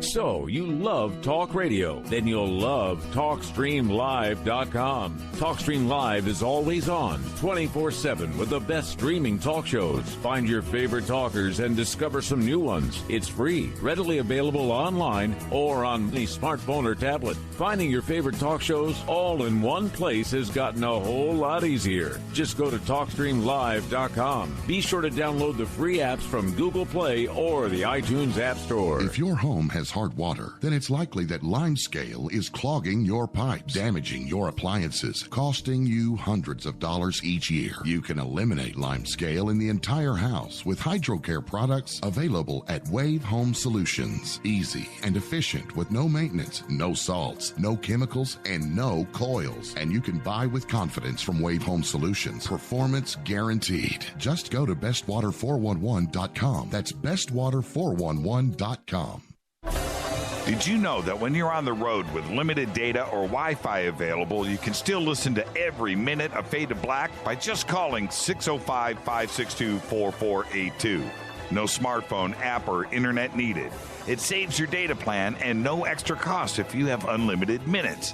Just call 605-562-4482. You can listen to me, Jimmy Church, on any phone, anytime, anywhere. Go Beckley Tappy.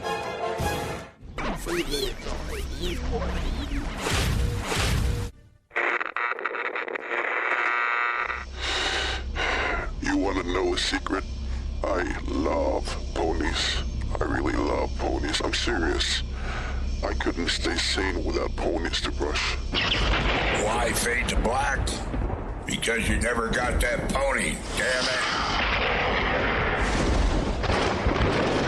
This is Fade to Black with Jimmy Church on the Game Changer Radio Network and KGRA, the Global Radio Alliance.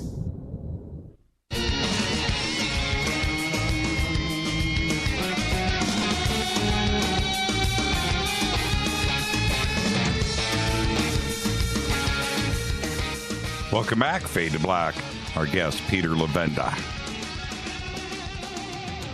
We just put out the links over to Amazon. You can go and pre-order the Lovecraft code. They're up. Hashtag F2B is the sandbox. Now, Peter, with what is going on, and I put together this map with all of the different groups over in Syria and Iraq. It is the craziest puzzle ever. And if you go around the loop and the obvious things when you go through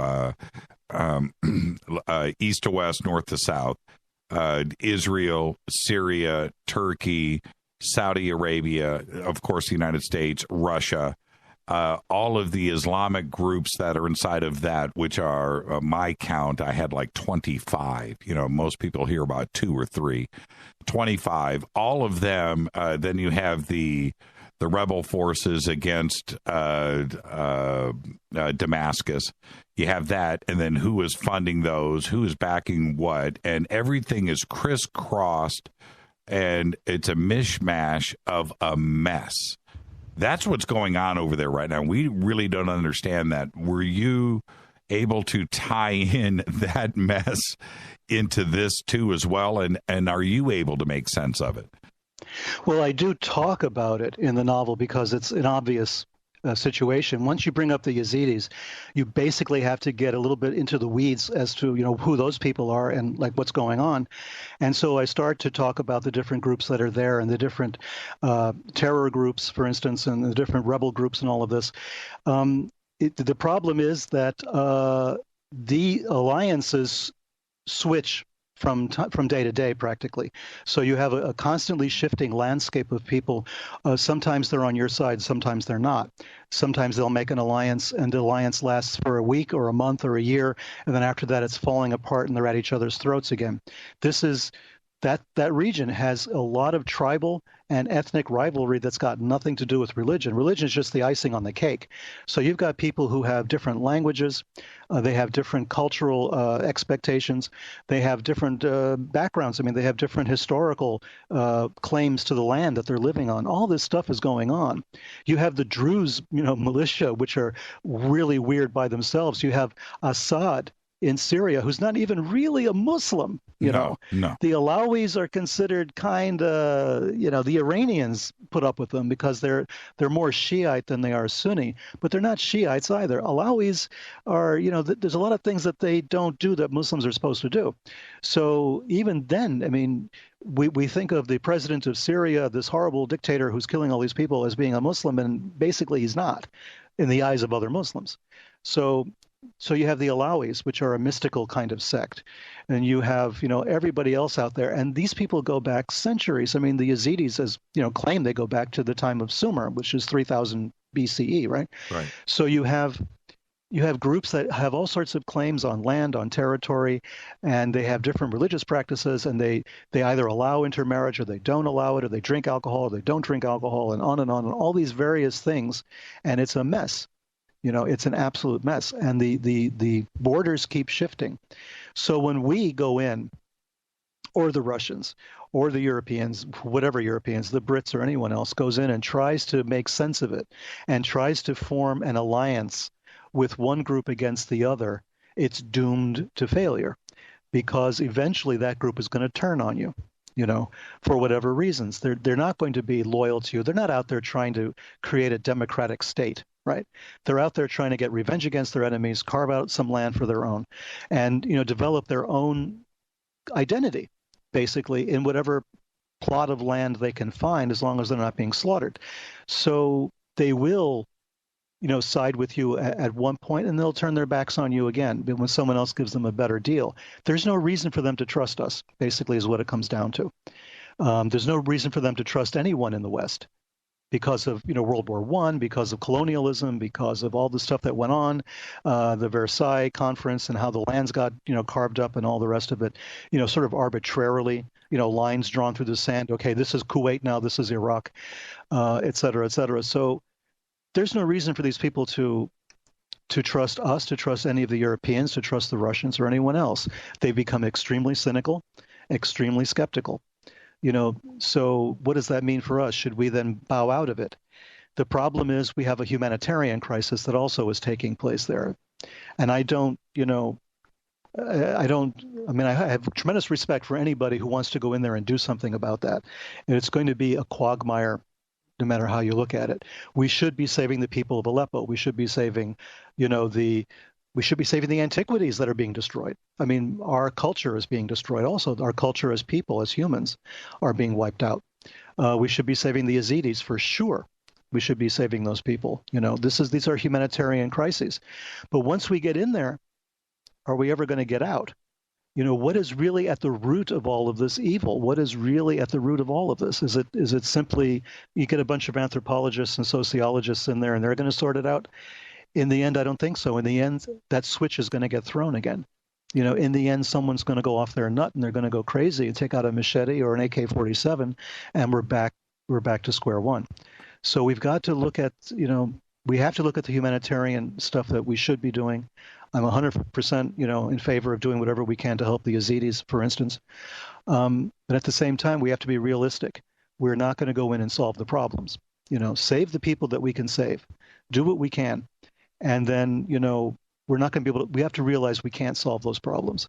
We can suppress the Islamic State.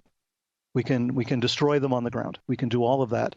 And then 5 years later, something else is going to crop up, Just like ISIS, this is a new issue. This is, it's a festering wound, but ISIS was not around 20 years ago. Everybody needs to understand that.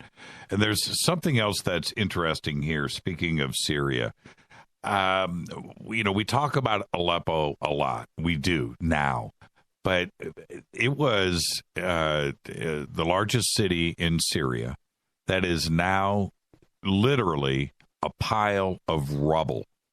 Yep. It's gone. It's gone. Aleppo is gone. I can't imagine what it would take to build that city back to what it was. I don't even know. It's decades for sure. I won't be on this planet, when that happens. And it's gone. Aleppo's gone. Mosul, we're going to go in and liberate this city, and I get that. And, well, I'm saying we, but the Iraqi forces, they're going to go in and liberate the city. It's gone.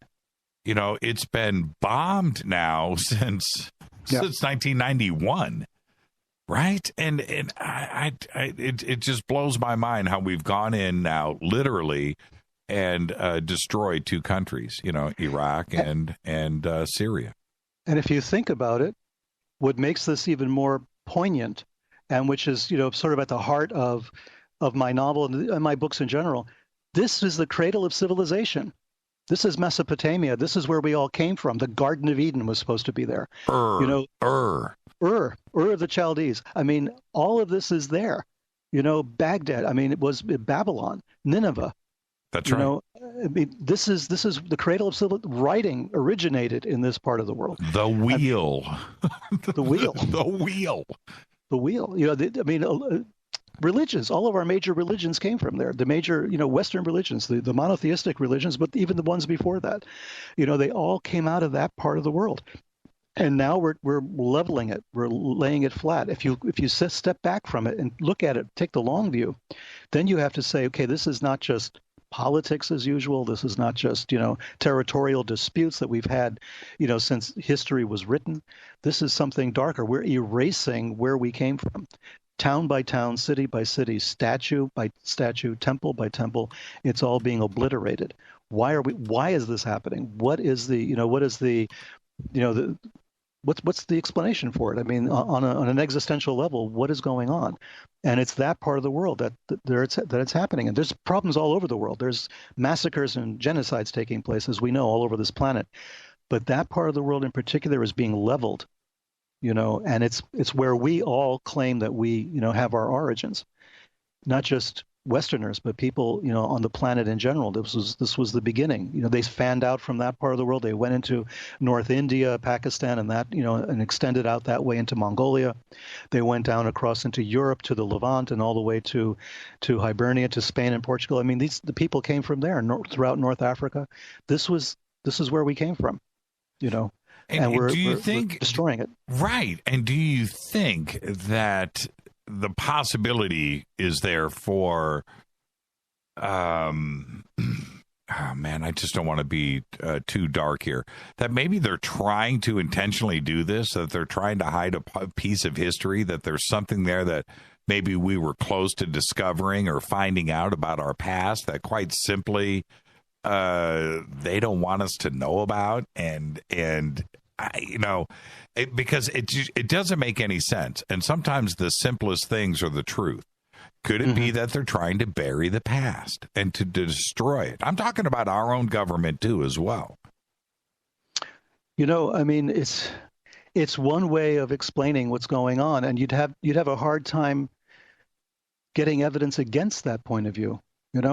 I mean, we are destroying it. I mean, it started with, we look at the Taliban destroying those Buddhist statues. Exactly. In Afghanistan. I mean, yes. It was horrendous, right? And then they're talking about the militants in Egypt are talking about destroying the Sphinx and blow up the pyramids, right? Right. I mean, there's been that kind of talk for a long time. The idea that we're going to start with a clean slate, we're going to put all of that away from us, we're going to burn the Library of Alexandria, basically, and destroy everything so there is nothing to fall back on. And now what, right? And yet the problem is that it's really, really short-sighted considering where we're at now scientifically and technologically. We have the capability of going off planet. We're talking in the next 20, 30 years, we're going to go to Mars, we're going to do all this other stuff. We have the internet, we have, electronic communications that we don't really need to be on the ground in Babylon anymore, right? Right. So the people who are destroying it are living in a different reality than we are. They're living with a different set of expectations. They don't understand that the reality they think they're destroying is not really being destroyed the way they think it is. It's not going to leave our memory. It's going to last as long as our communications last, as long as our libraries last, as long as all of that lasts. Unless they take a huge magnet and wipe out all the digital information on the planet, there's no way now to go back and to do that. 100 years ago, yeah, and they're still thinking in that kind of mentality that bullets are the answer, that guns are going to be the answer to this. We've gone so far past the guns and bullets, solution, that it's not funny anymore. Right, right. And there's the other frightening thing when we talk about, what Sitchin did and all of the clay tablets and so forth that came out of Sumer, that's only what we have discovered and uncovered and analyzed. Yeah. How much of it have we destroyed and bombed? How much of it has been stolen? How much I agree. Yeah. Our special forces going in there into different areas and removing artifacts and bringing them here? How much of that has happened? Well, that's the opening scene of the Lovecraft Code. The opening scene is the invasion of Iraq, the invasion of Iraq after 9/11, and the Baghdad Museum, is missing some stuff, that should have been there and it was not there. And where did that stuff go? And that's based on fact. Once again, it's the true story. The Baghdad Museum was looted. Right. However, it was looted mostly by the museum employees who wanted to get that stuff out of the way of the military of whatever side to make sure that it wasn't damaged. But not all of it made it back. A substantial amount of antiquities never made it back to the Baghdad Museum, which houses some of the oldest antiquities on the planet. And some of it didn't make its way back. Some of it made its way to the black market, as we know. Some of it made its way to people, Al-Qaeda in Iraq is selling antiquities to finance themselves as well. That's how it made it onto the black market. So the very first opening of the Lovecraft Code is exactly focused on that, because that terrified me. When I read that, we were going into Baghdad this way, and that, Saddam Hussein was going to do a scorched earth policy, or at least that's what, was the rumor at the time. The thing that really worried me more, than just, the idea of constant battle and warfare was the fact that maybe that museum would be gutted, that all those antiquities would be gone. So I was, really worried about that, and I was following the newspapers articles about it, and I was somewhat relieved to find out that some of the museum curators had taken the stuff home, the most valuable things, the most important things, and then, brought them back later. But there was still some looting, and the Iraqi government begged the Americans to guard the museum, but they weren't there immediately. It was like days before they got to the Baghdad Museum and could put a perimeter around it and save it. So in those days, a lot was lost. Yeah, the pictures that I saw, it was empty by the time the U.S. forces got there. And I also saw somebody had sent me some pictures. I still have them, of that was surrounded by U.S. Special Forces. And then down in one of these pits, and it was large too, imagine like a basketball court sized archaeological dig with Special Forces in the hole removing stuff. And I was just like, wait, what are they doing? Yeah. That's not the Smithsonian, exactly. Right?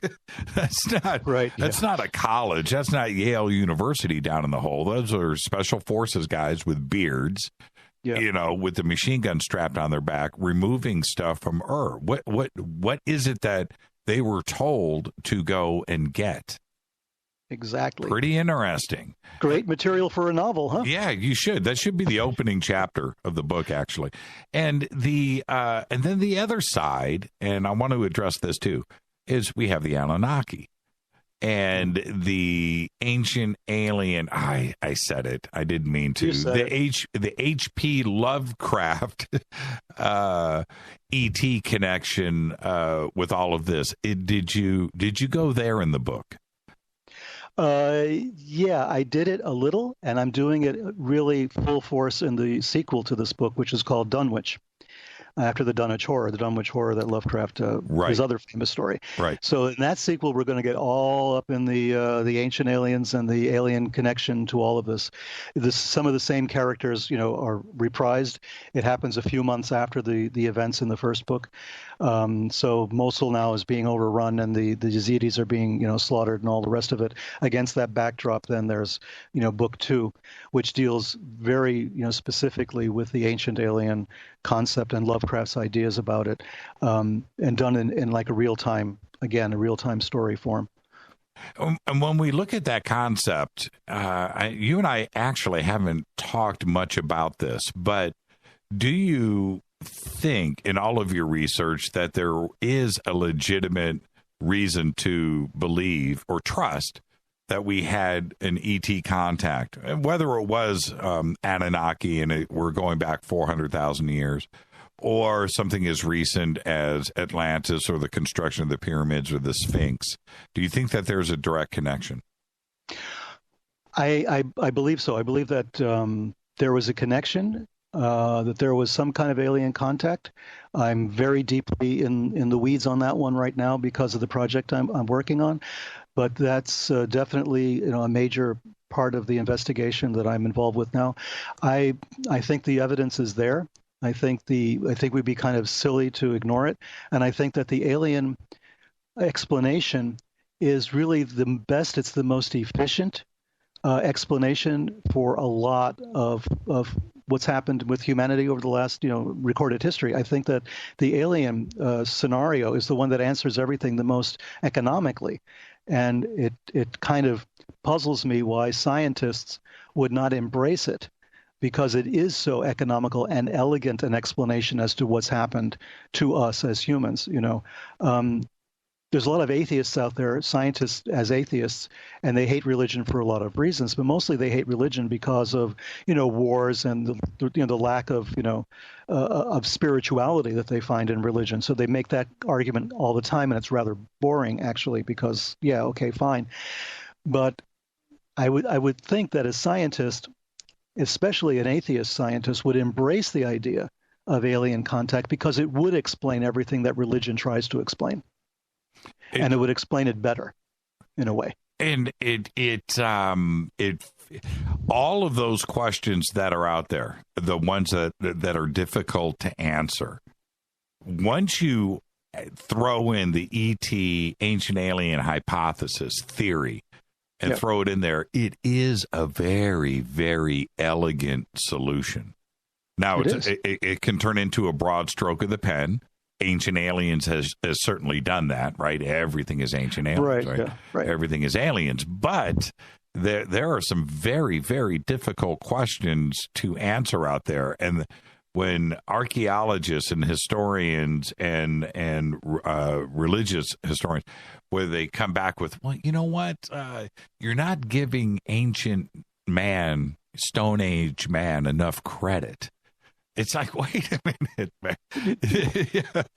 Why? Are they voting next year? I mean, right. You're not giving them. Worry about. They were much. I know what you mean. Yes. Yeah, they were much smarter than you think. So either, and this is the conundrum, right?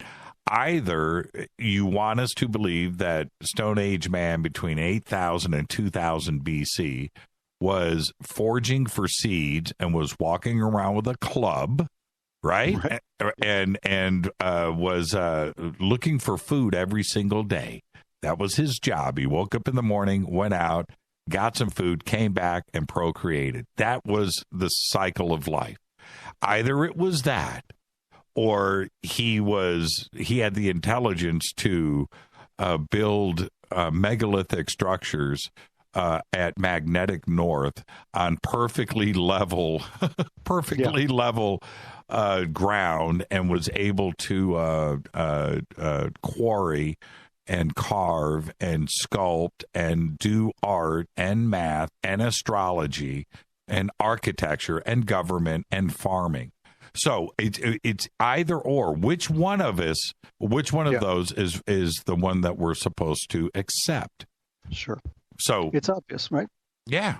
And so when we pull in the ET hypothesis here, which I totally think actually happened, I don't have any issues with it, but they just want to put up that front. They want to put up that fight right there and take ET off of the table. So then they're left with all of these unanswered questions. Yeah. And I think that the point you're making is right. Somehow civilization got jump-started at a specific point in time all around the planet. And you can as scientists do, you can go back and try to find how that happened and try to map it out and say, well, it happened because of this, and this. But, quite often those explanations ring a little hollow. And it doesn't really make a lot of sense. We don't really see this gradual evolution of society taking place over. I mean, Homo sapiens has been around for 200,000 years? 130, right.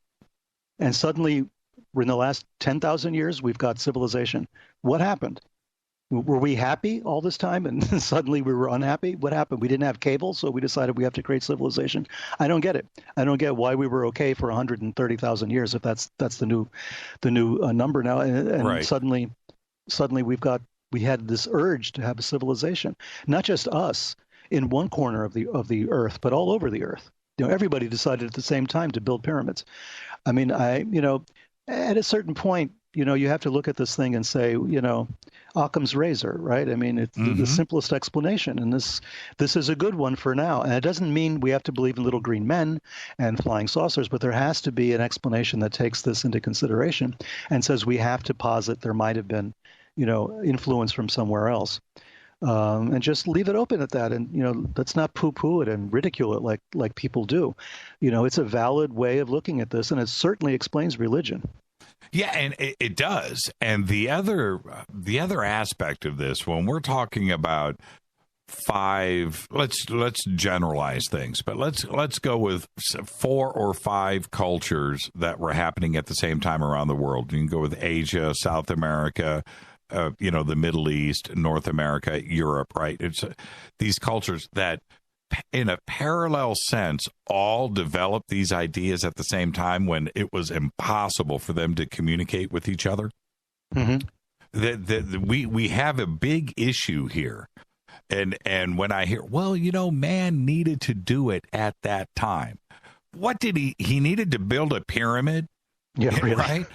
He needed to build a pyramid at that time with square windows in it and steps and stairs and architecture and, no. And metallurgy and kilns and things that all appear at the same time. I have issues with that. I mean, nobody in Beijing is communicating with somebody in Mexico City. You know, it didn't work that way. No. Quite simply. Go ahead. No, I was just going to say there's his name escaped me just now, but there's a young Egyptologist, very well known, whose name escapes me, but who said something fascinating about the pyramids. And he's not prone to an ET hypothesis or anything like that. He's an academic historian and Egyptologist, and he said that the pyramids were resurrection machines, and I just love that way of describing them, because they were designed to resurrect the pharaoh. And the idea of a resurrection machine, just conjures up so many other ideas and concepts. And how did they get that idea? Where did that come from? Why did somebody? Why for hundreds of thousands of years we're wandering around in nothing, and suddenly we decide we need to be immortal, and we have to develop technologies to make us immortal. And this immortality always involves going up a ladder of lights to the stars. Taking our place among the stars. There is that constant thing, and it's in religions all over the world. There's this pointing upwards and saying we came from there. We keep ridiculing that, but I don't see why we should. We don't have to say the Nazca lines were built by aliens. We don't have to go and try to prove all of this, which may be disproven by science at some point in the future. All we have to do is look at the texts themselves. Look at the scriptures. Look at what people wrote about religion, and it's all there.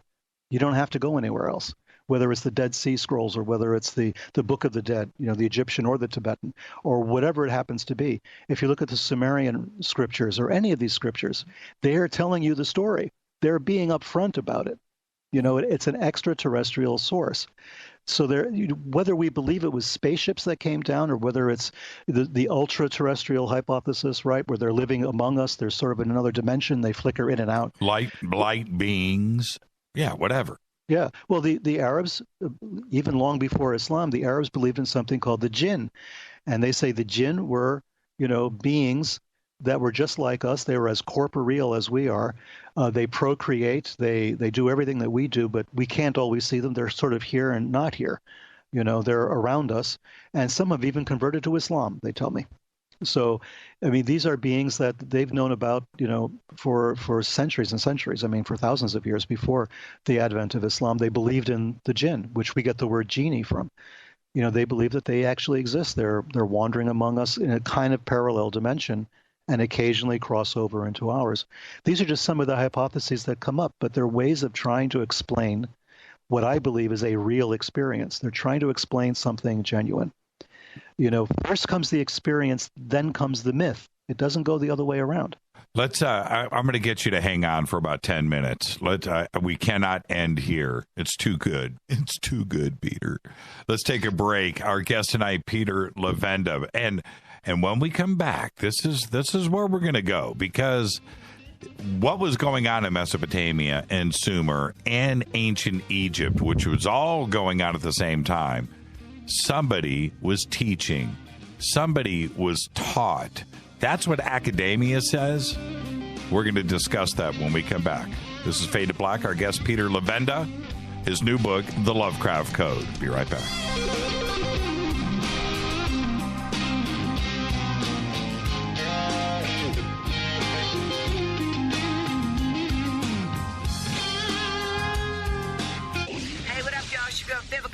Here, and you are listening to my boy Jimmy Church on JimmyChurchRadio.com.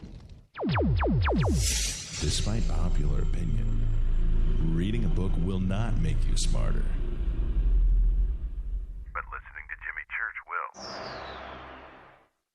Does your basement or crawl space have a damp, musty smell? Well, watch out. That's a sign of too much moisture and not enough ventilation. And that can mean increased mold growth and the buildup of harmful toxins and gases. Don't bother with a dehumidifier. It just circulates the same unhealthy air. Now there's a better way to remove these dangers and odors. It's with the computerized Wave Moisture Control Unit that reduces moisture and expels pollutants. We replaced our old dehumidifier with the Wave unit, and in only 3 weeks, our basement is dry and the musty smell smell is gone. Wave units require no maintenance, no buckets of water or filters, and costs only pennies a day to run. Breathe better, live healthier with an affordable, no-maintenance Wave unit. Call 888-618-WAVE, 888-618-WAVE, or visit mydryhome.com. mydryhome.com.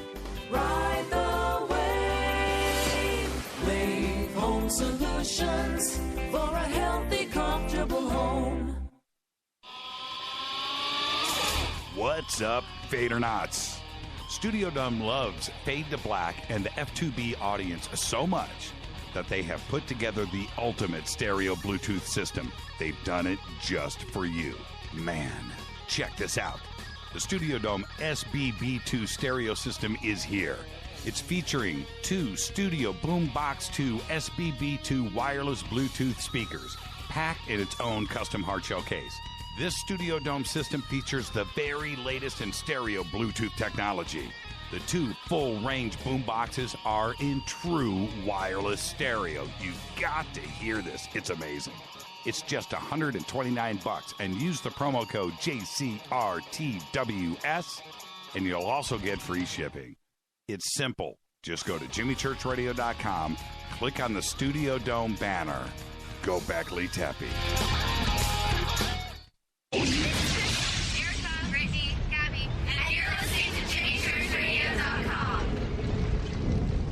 It's not a lifestyle we chose.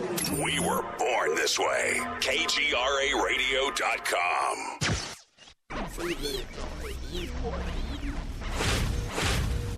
This is KJCR at JimmyChurchRadio.com.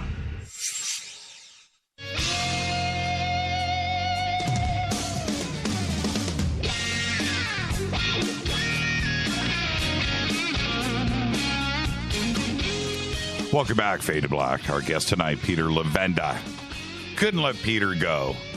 I was going to, but you like the way I did that. I didn't give him a chance to say no.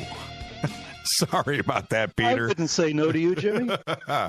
This is where, and thank you for hanging out for a little bit here. This is where Orthodox academia gets a little messy. And we've touched upon all of this, but let's start stating some facts here. With ancient Sumer, Mesopotamia, ancient Egypt, let's all crank it back to 3000 BC. Let's kind of just put plunk the number there. But it's no coincidence that it all happened at the same time. And what happened all at the same time, what they want us to accept, is that all of these civilizations, all of these cultures, just got smart overnight and had it all. And when you look at Mesopotamian Sumer, we know about ancient Egypt. And when we talk about the Tigris River and the valley and Baghdad, that area, everything happened.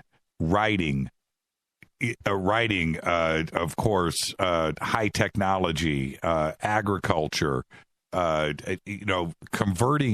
Converting agriculture and getting that domesticated is high science, man. High science.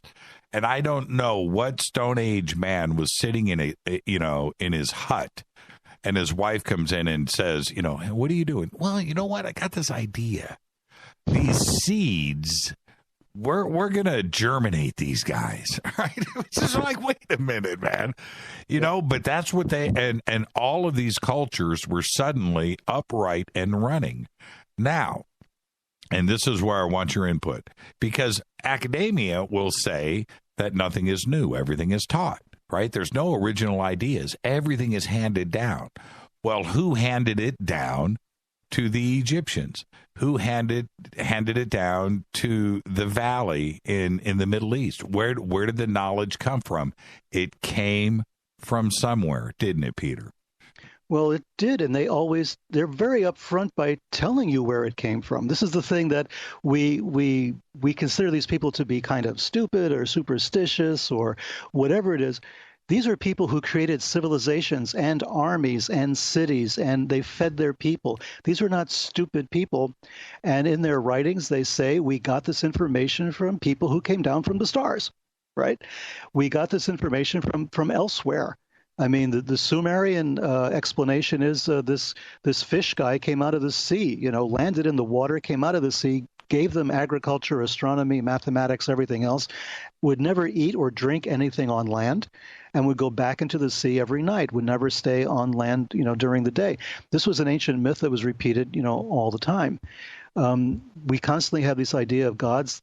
There's this interpenetration of the people on this planet, the people living here, and the gods from space, somewhere outside of the planet, off planet. There's this communication, intercourse that goes on between the two, sometimes literally intercourse that goes on between the two. So you have the sons of God and the daughters of men in the Bible. You have all sorts of explanations. They're right there. They're right in front of us. They tell us this is what it is.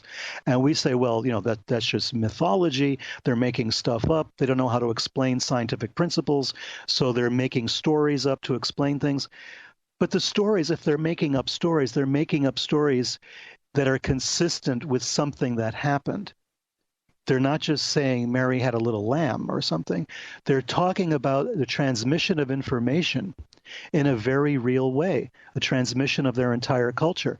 They're somehow very conscious of the fact that they got their culture from someone else or someplace else. They didn't have it themselves. They don't have mythologies that say, oh, we gradually created all of this ourselves.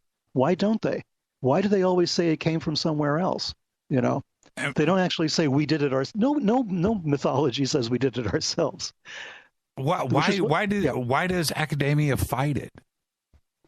Because it's not scientific. Academia, in this case, in the case of archaeology and anthropology and psychology, what they want to do is they want to look as scientific as possible, meaning in consistent with the scientific revolution that took place a couple of hundred years ago, after Galileo and all of that suddenly we all became very scientific.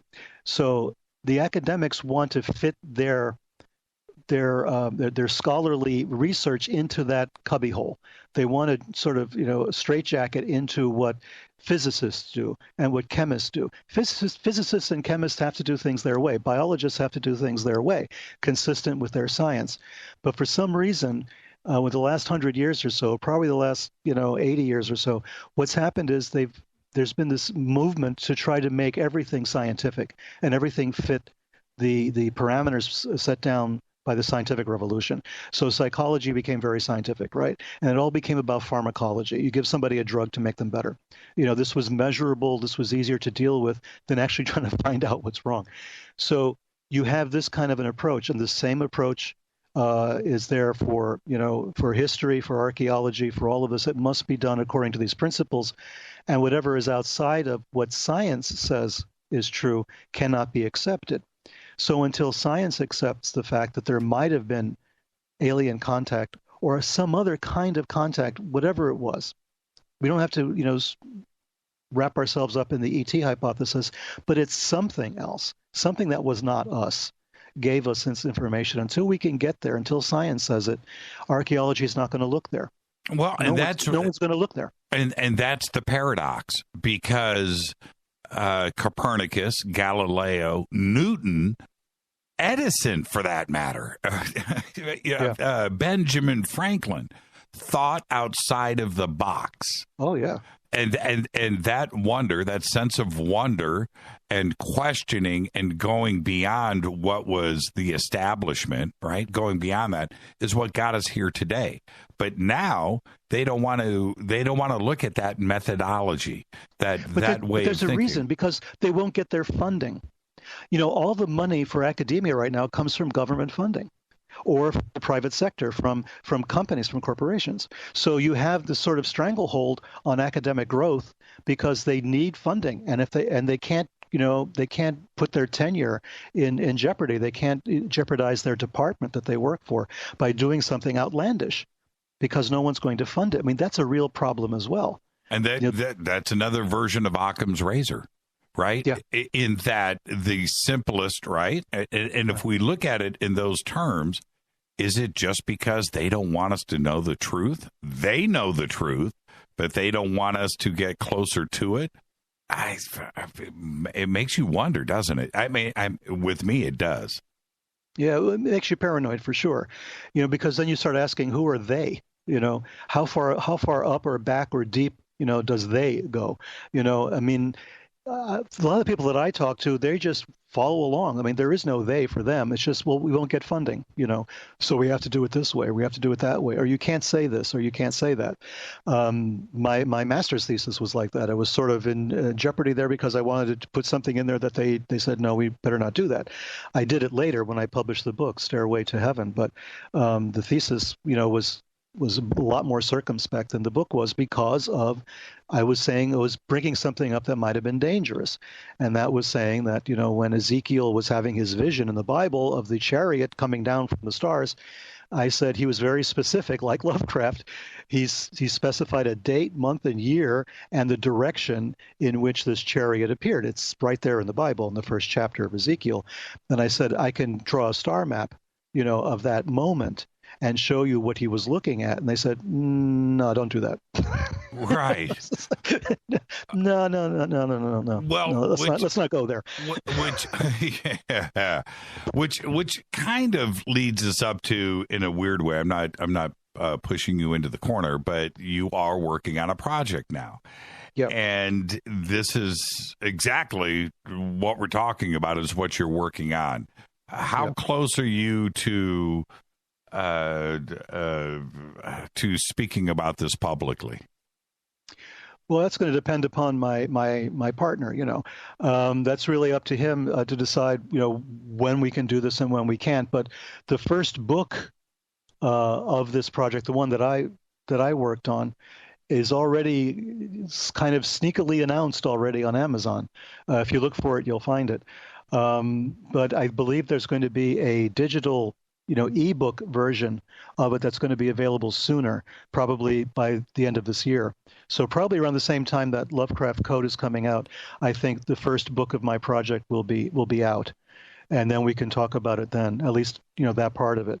But I am involved in a project that is involved with this type of material, and it's different in that we are not going to the well like everyone has done so far. We're talking about UFO related material. Everybody seems to know that already, and we're starting from a different position. We're not starting from the point of view of we have to prove this exists. We have to prove the reality of extraterrestrials or the UFOs or something. We're starting from the position that it does exist. It's a given, and going on from there. And that's what makes, I think, our project different. Are you, in this book, what everybody wants is, to name names, Sure. to get specific. Are you able to do that this time around?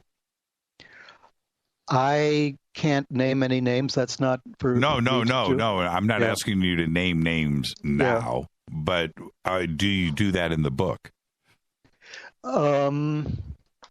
That's a good question.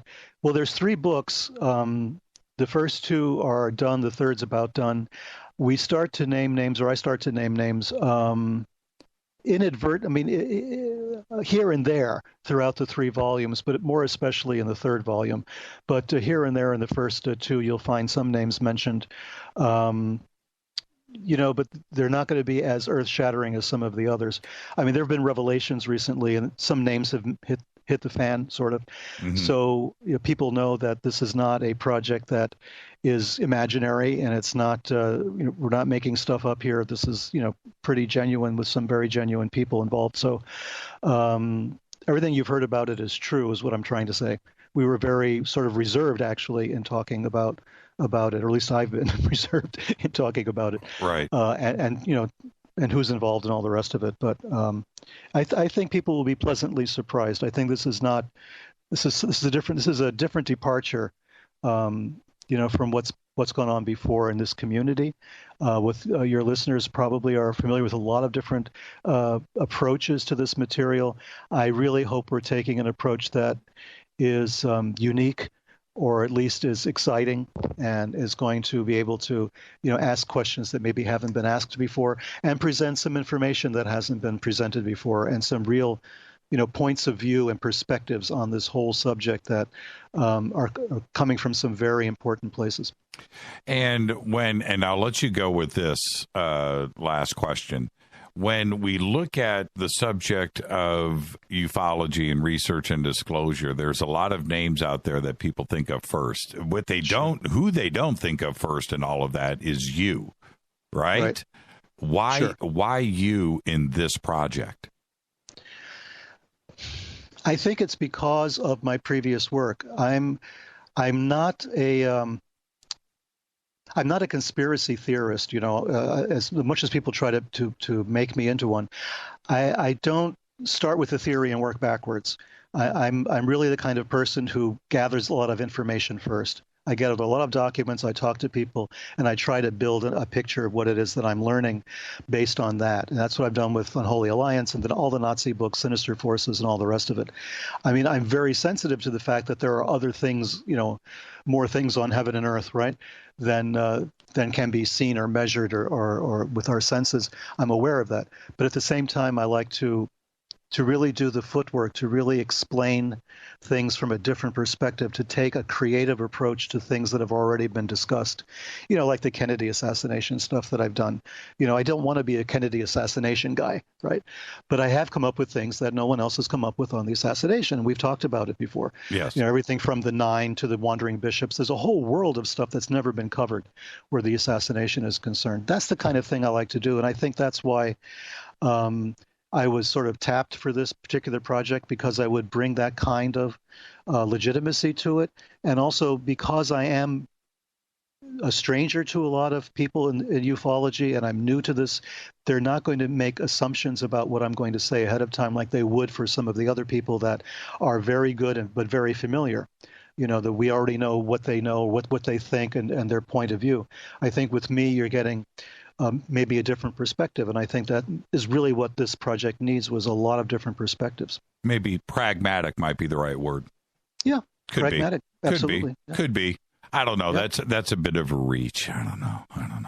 Peter. I like to think of myself as pragmatic, Jimmy. I'm not totally, I'm not totally a psycho. Right.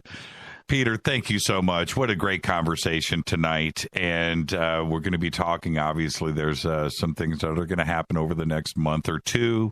We will get you back, and not to be evasive to the audience, but sometimes we just have to let things play out. And we will, and we'll get you back here in a couple of months. Until then, be safe out there, my friend. Thanks a lot, Jimmy. Thanks a lot. Thank you so much, Peter. Peter Levenda, peterlevenda.com. Thank you, Peter. Be safe. All right. Now, we put up the post for Amazon, the Lovecraft Code. You can go and pre-order now. It's at the printer.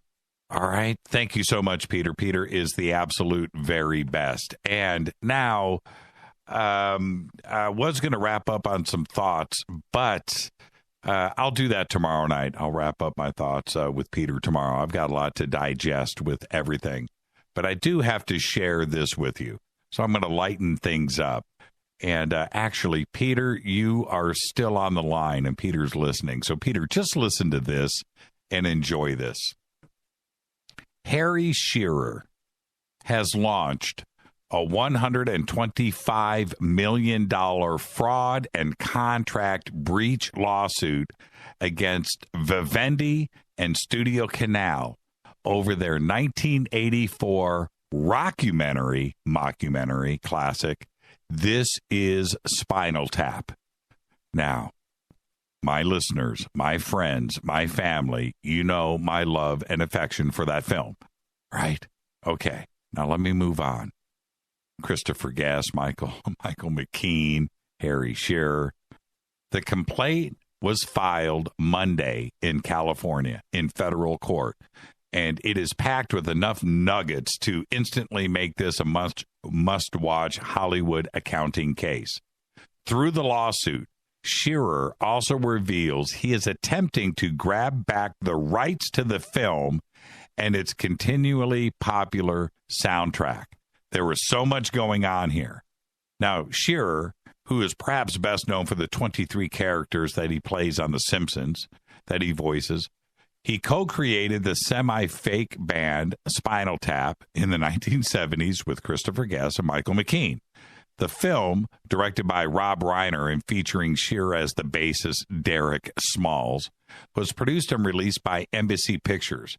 Now, after tremendous reviews and a series of transactions, rights to Spinal Tap, all of this landed in the hands of Vivendi, the French conglomerate, which once had the ambition of becoming one of the largest studios in the entertainment industry. Now, despite the film's legacy and Spinal Tap's enduring success as a commercial band, they were able to sell out arenas. Shearer's company, Century of Progress Productions, alleges that the 4 lead creatives have received just, and listen to me, $81 in merchandising, $98 in musical sales income in the past 3 decades from the franchise.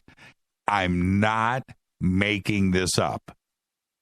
According to the complaint, the original 1982 production agreement called for Shearer, McKean, Guest, and Rob Reiner to get a 40% of the net receipts. In Hollywood, though, calculating contingent profit participation often triggers disputes. And those go up to 11, my friend. And this one certainly has. This lawsuit, I hope you get the joke. The lawsuit raises 2 accounting issues in particular that figure to draw attention. For starters, Vivendi is accused of cross-collateralization, right?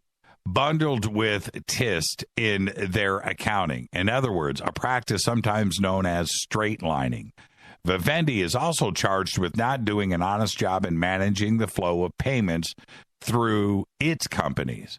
At a time when vertically integrated companies in entertainment continue to set off problems, the complaint speaks how the soundtrack music rights are owned by Vivendi and their subsidiary, Universal Music Group, and they have an obligation to pay Vivendi and their other company, Canal.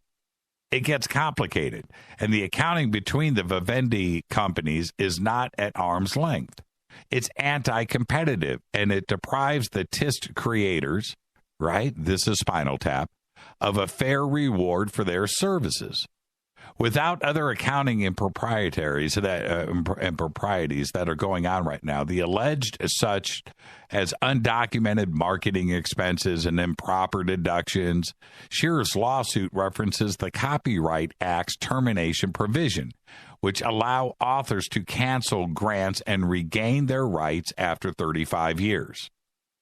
Now, what actually goes on here is this. Vivendi has offset fraudulent accounting for revenues from music copyrights against equally dubious revenue streams for film and merchandising rights, also controlled by Vivendi.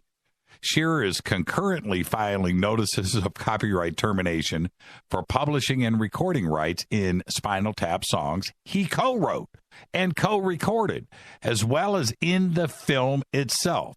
That would mean that Vivendi would potentially lose rights to This Is Spinal Tap in 2019. Copyright termination has been a big subject in the music industry, but is only beginning to impact the film business. This is 2016. Now, I have the lawsuit. I have the full lawsuit, and I've read through it. And the lawsuit itself hardly stops there and puts blame on co-defendant Ron Halpern at Canal for management of the exploitation of Spinal Tap. Shearer says that his manager received assurances from Halpern that everything was okay, right? But now it appears to be complete deception. I'm talking about Spinal Tap members of one of the greatest films in not only in the music industry, music history, but in rock and in pop culture in general. They have received $81 each.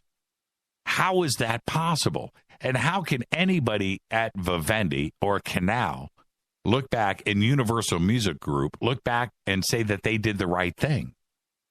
They can't. It's an impossibility. These guys are cultural, pop culture icons. Shearer's company says that in 2013, in anticipation of the film's 30th anniversary, it commissioned a study of accounting statements and revenue streams, and then first discovered that Vivendi had engaged in a pattern of anti-competitive and unfair business practices. They had abandoned enforcement of all of the This Is Spinal Tap rights, and had willfully concealed and manipulated years of accountings to retain monies due and that they were owed. The lawsuit discusses everything from how the defendants allegedly let others, including one brewery, a beer company, register Spinal Tap at the trademark office without letting any of them know. McKean, Shearer, right? Christopher Guest. Shearer, though, implies that he's been stopped from reprising his famous character. He's not even allowed to do that, and he created it. It is an absolute mess. And when we go and we stop and think about this, according to the complaint, despite defendants' abandonment of the trademark's rights and so forth, that we have to go back and look at some of our favorite characters, something that was really cool, something that we hold so near and dear to us, that McKean, Christopher Guest, and Harry Shearer were paid nothing. Nothing. The plaintiff is represented by Peter Haviland at Ballard Spar, and demands $125 million in punitive damages and compensation. Vivendi doesn't even want to talk about it. I am completely offended, and it just goes to show you that when Spinal Tap is on stage, or you see these little videos or these clips, that these guys are bitter, and I can't blame them. Michael McKean, when you go and you look at all of those Christopher Guest films, go look at A Mighty Wind or just go look at those movies. And these guys are friends and they're buds, and they've stuck this out together. But the thing that put them on the map and made all of that money, they were never paid for. $81 over 30 years. How does that make you feel? It makes you look at the entertainment industry in a whole nother set of eyes. Horrible. And this is getting ready to come unglued. And if it was me, I'm Vivendi right now, I just get out the checkbook and I write the check. I settle this now. I do. And it should be, as I look at this, $125 million each. All of them. This is Fade to Black. I'm your host, Jimmy Church. I want to thank the one and only Peter Levenda for coming in and giving you guys another show that is, you know what? You guys are all spoiled. Every single one of you. And I love it. I love it that I am able to say that. Thank you, Peter Levenda, the absolute very best. Fade to Black's executive producer is Rita Kamarian. Show is produced by Hilton J. Paul, Mark D. Kovar, LJ3, Renee, Mark Dunbar, Jonas. Thank you, Dennis. Thank you, Bob. Announcers are Steve Harder, Gene Vitoa, Mark D. Kovar, Fady by Dale. Webmaster is Drew the Geek. Music